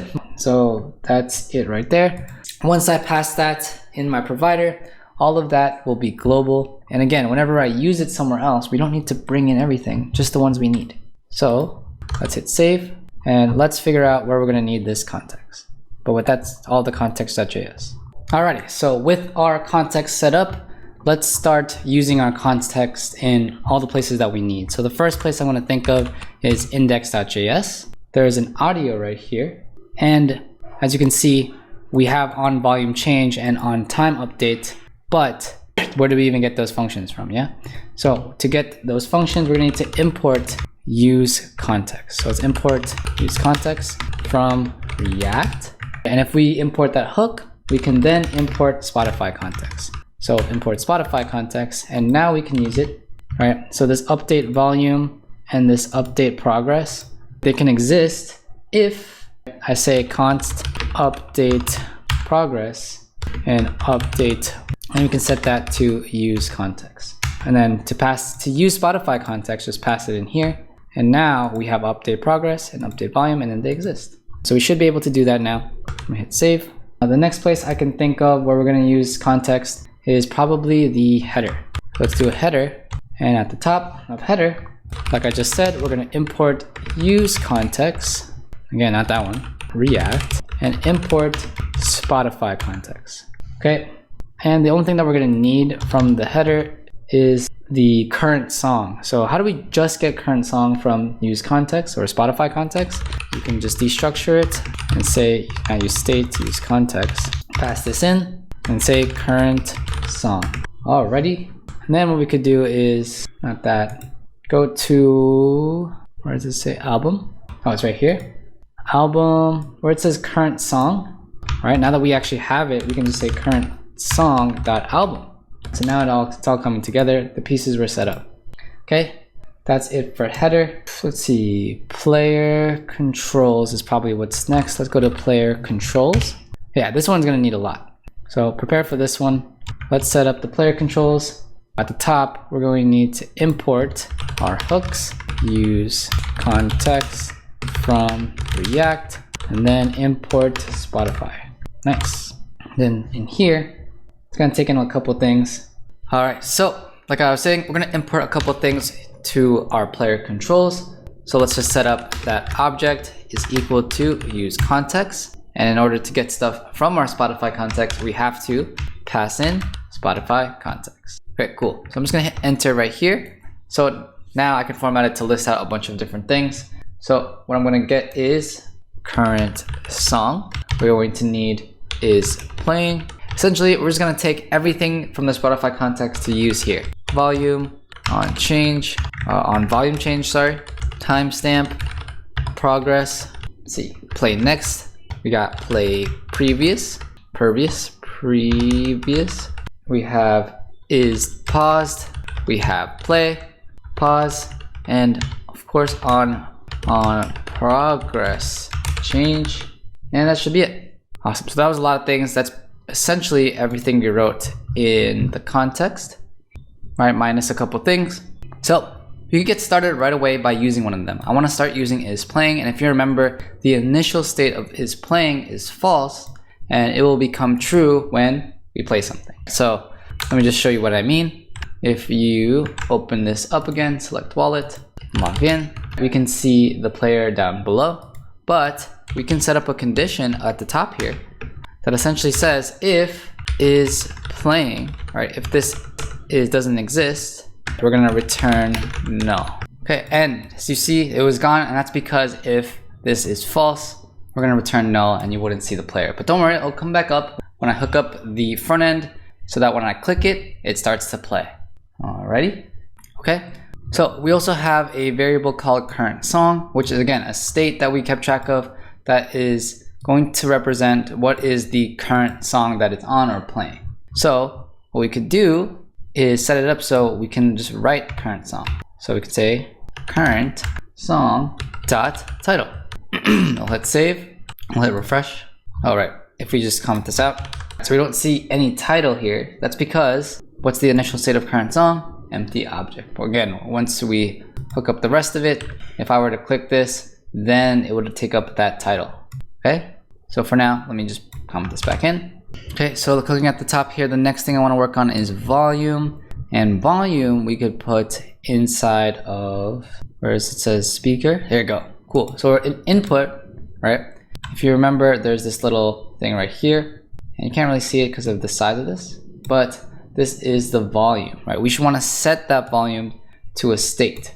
So what we could do is say that the value of this range is going to equal volume, okay? But that's not all. We also want to do it on change. And on change, we're going to have the E, and we'll call on volume change. So when there's a change in the range, we're going to call on volume change. Okay, let's see, that should be it.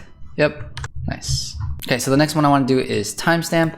So timestamp, that's going to go somewhere over here. Let's find it. Aha, so here is timestamp right here. Instead of 130, we're going to write just timestamp. It's going to be the timestamp of the song that it's on. So if we're like 1 minute into the song, that's going to be the timestamp.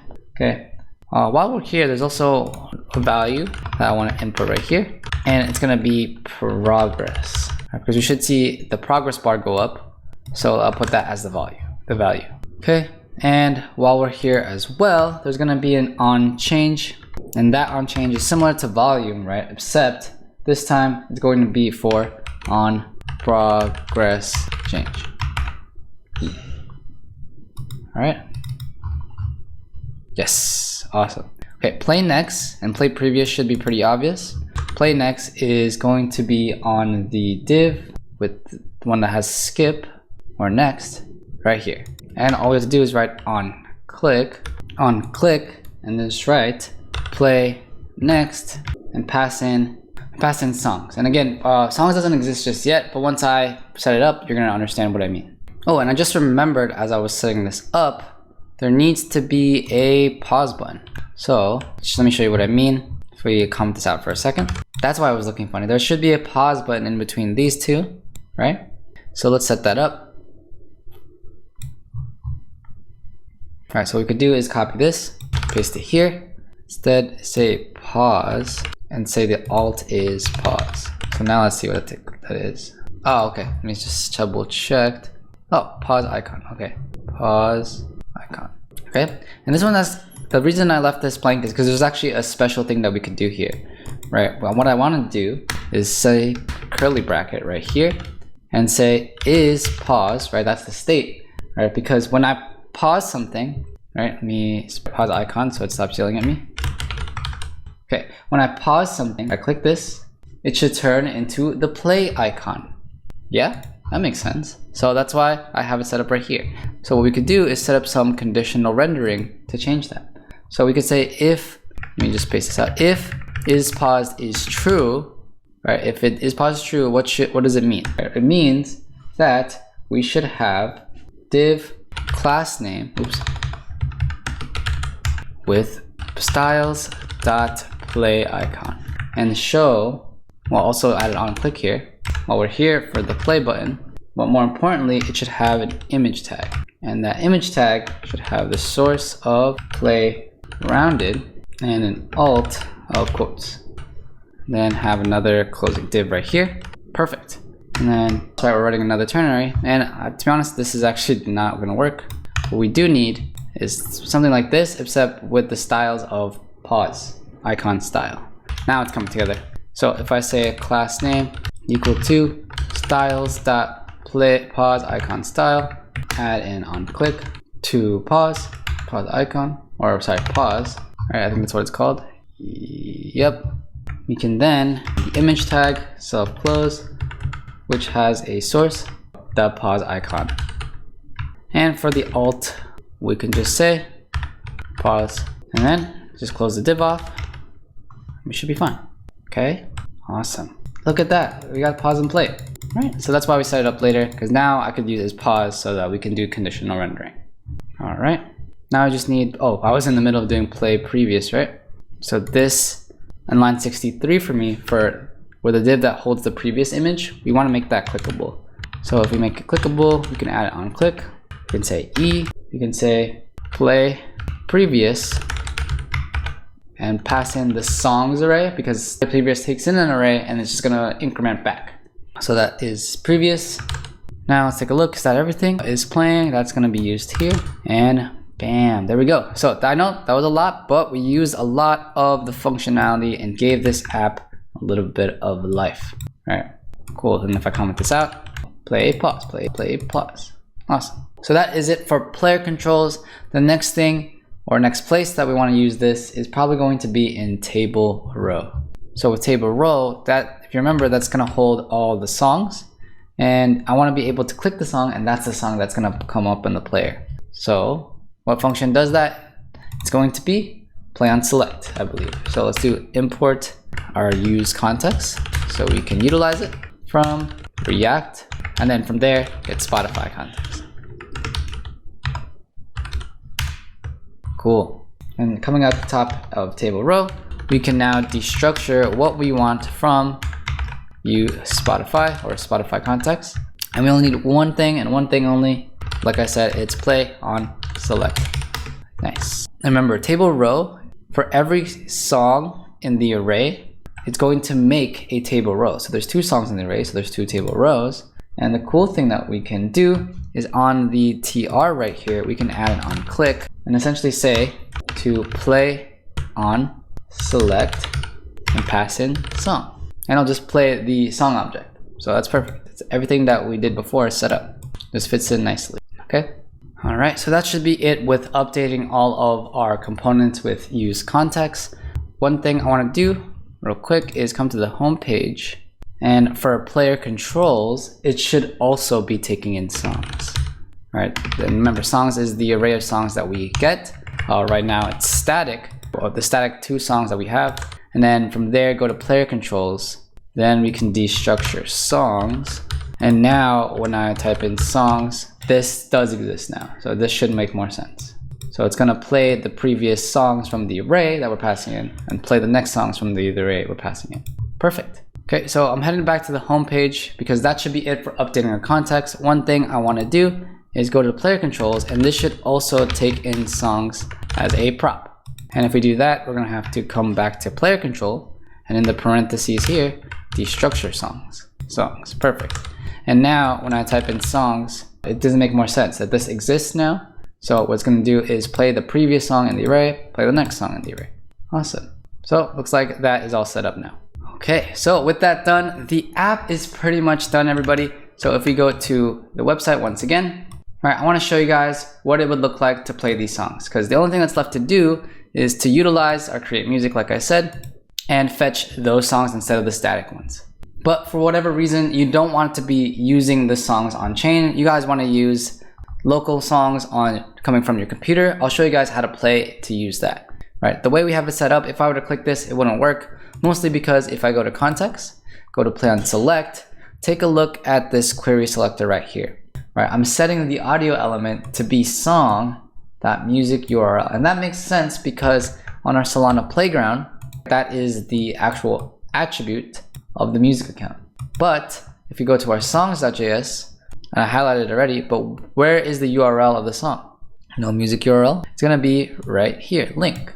Okay, so instead of music URL, we're gonna have to write song.link, right? And if I hit save here, one thing I'm checking is you also want to set is playing to true, okay?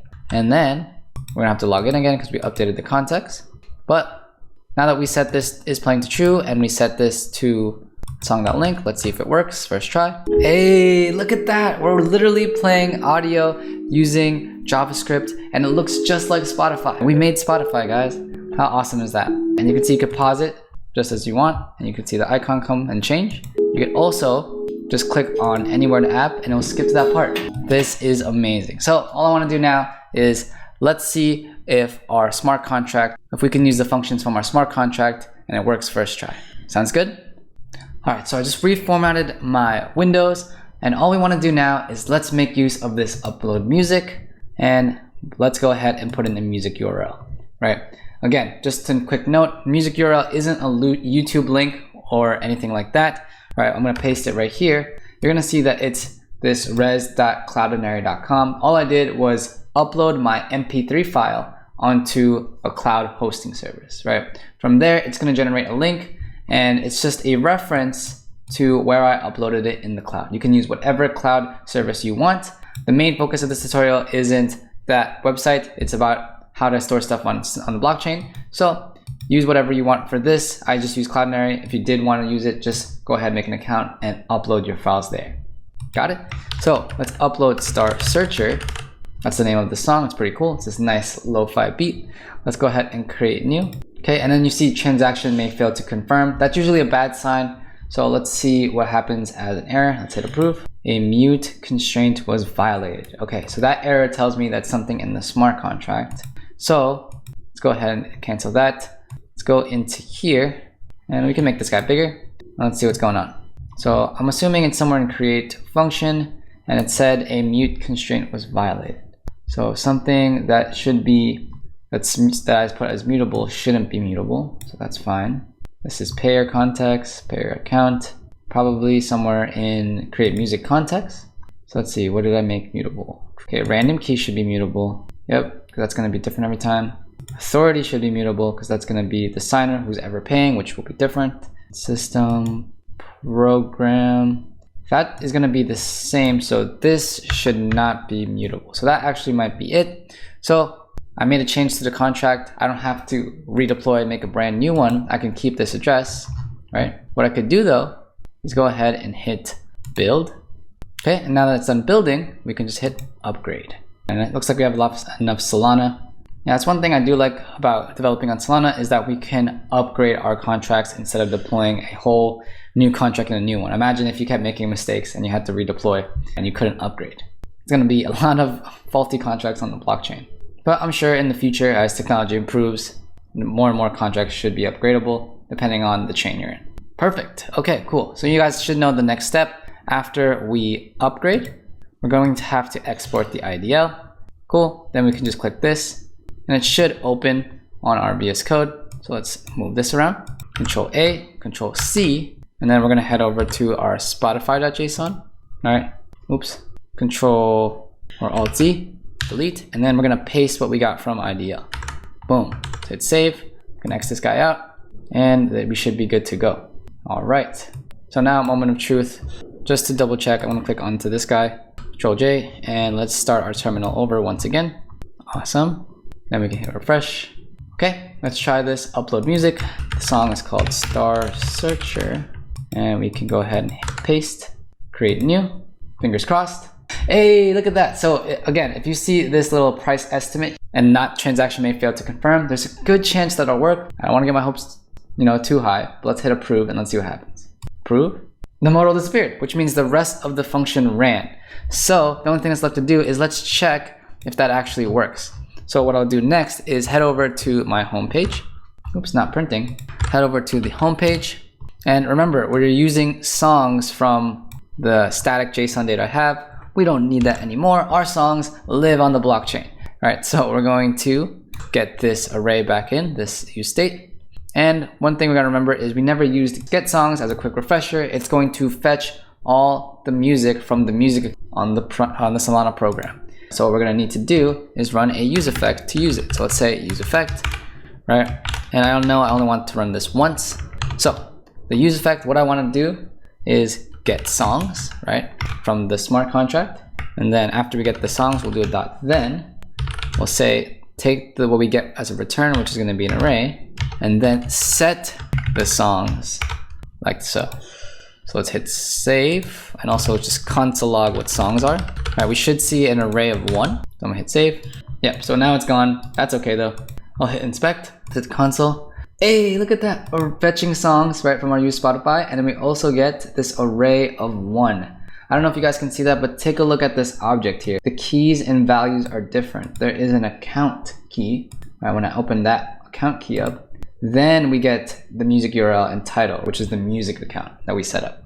Cool. So if that's the case, we're gonna have to hop over to our context and fix it up. All right, so again, I changed it back. You're gonna say song.music URL, right? Because it's not link anymore. So change that on context.js, go to your play on select, go to where it says equals song.link and change it back to music URL. Another thing is that even though we have songs, let's go to homepage, we are passing it in playlists, but the problem that I'm having is on playlist, there's no table rows that are getting populated. So let's go to playlist then. Oops, keep printing. So going to playlist, right? The reason we don't see anything is because I'm mapping every song, or quote unquote song, is going to be an object that has the accounts key, which holds the count. So what we really want to do is go to our homepage, not our homepage, sorry. Go to our playlist component and see if I could just do a song.account here, because that should hold the music stuff. Hey, look at that, Star Searcher. We did lose the number of plays and the number of the timestamp. That's just because if you go to table row now, there is no title, there's no artiste. Well, there's a title, but there's no artiste, there's no plays, and there's no song link. So that's why you're gonna see it blank. If you did want to have those things, this is just the simplified version. If you did want to make those more dynamic, you would also store that in your music account on Solana, okay? And you'd have to input all of it manually based on the way we have it set up.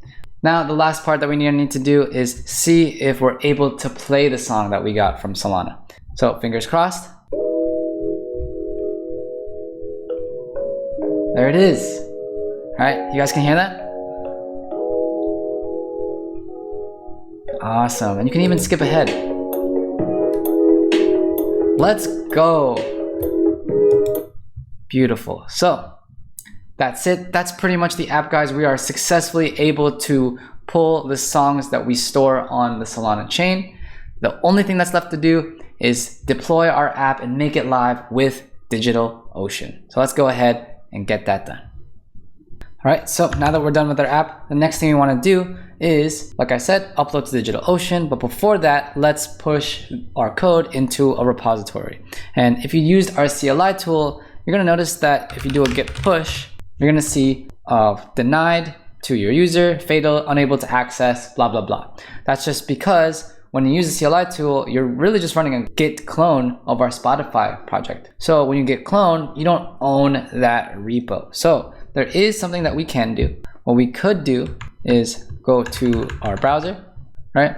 Head over to GitHub, and all you have to do is make a new repo. So if I go to your profile, right, go to repositories, go to this repo that I set up, right? It's just a completely blank repo.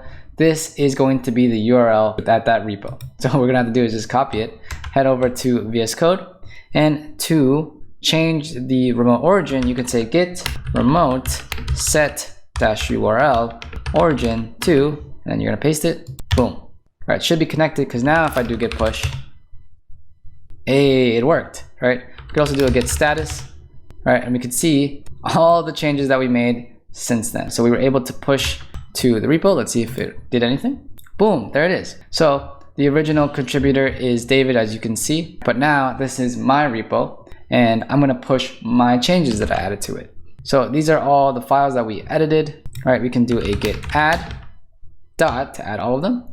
And we can do a git commit. Then we can say something like finished Spotify clone. Again, it's funny, usually you push in between to save your changes, but we're doing it all at the end. And then we'll do a git push.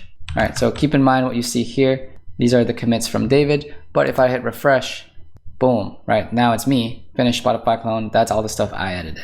Yeah, pretty cool, right? So now we have our own repo called Spotify Clone Blockchain. The next thing I want to do is some setup before we move on, okay? And again, like I said, we're gonna set up some things to get DigitalOcean up and running. Go into your next config, and in the next line after domains, I have the code snippet saved. You're just gonna need to add this pieces of code right here, okay? And from there, let's go to our package.json, and we're gonna need to write an export script. And then for the export script, I had to add a comma right here, and it should look something like this. This is the snippet of code that you'll need. Take a moment to pause and copy it, right? And there's one more thing under scripts right here. Just double check it's not here already, okay? It's going to be engines, right? Node right there, cool. So take a moment, take this and this export, that's new. I'm gonna hit save on both, and that should be it. All right, what we wanna do next is update our GitHub. So how do we do that? You can just see what we need to change with git status, right? Git add dot, commit dash m, all right? Updated git push, perfect. So when we go to our GitHub, hit refresh now, I can see the update commit messages here. Awesome. So now we're all set up to go for DigitalOcean. So let's head over to DigitalOcean.com. Awesome. Let's sign in. And again, don't forget to sign up if you haven't already. Okay, and to continue on, if you guys don't know what DigitalOcean is, or if you forgot it from what I said earlier, DigitalOcean is infrastructure as a service. All that means is it will provide you with the actual cloud hardware, right? In English, DigitalOcean runs and maintains a bunch of servers that we as developers can use and reprogram to how we want it. So that means it can do a whole bunch of things in short. As you can see on the left here, there's apps, droplets, functions, Kubernetes, databases that we can all utilize for whatever we need. It could be public, it could be private.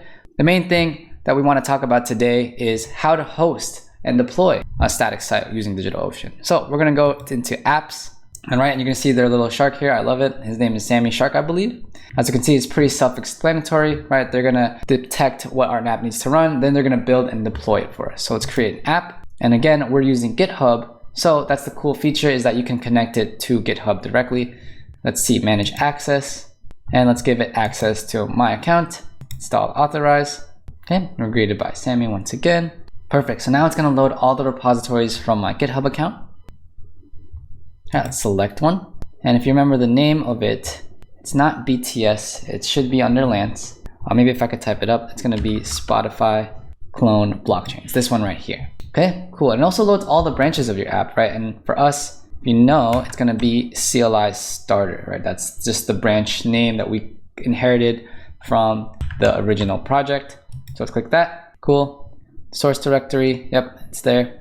Then we can do auto deploy. This feature is really cool. So every time you make an update to our repo, the application will actually redeploy. So we can go ahead and hit next. Cool. Then we can click on this button, I believe. Cool. And then you can see web service, right? We want to edit this. What we want is a static site, right? That's something you guys are more familiar with. And then for build command, we can run our script and just say yarn export. Cool. Okay, so after we did yarn export and run that script, we can just hit back. And then from here, we can hit next. This looks pretty good to me. There's no environment variables that we have to worry about. Hit next, hit next, perfect. And again, this is gonna cost us $0 because DigitalOcean provides us with some starter apps for free. So let's hit create resource. Okay, it said the app has been created. Now we can go ahead and go to build logs. Let's just take a look. Good so far. Running yarn install, fetching packages. Ooh, I see the done. All right, looks like I got all the assets ready. Okay, uploading build cache, build complete.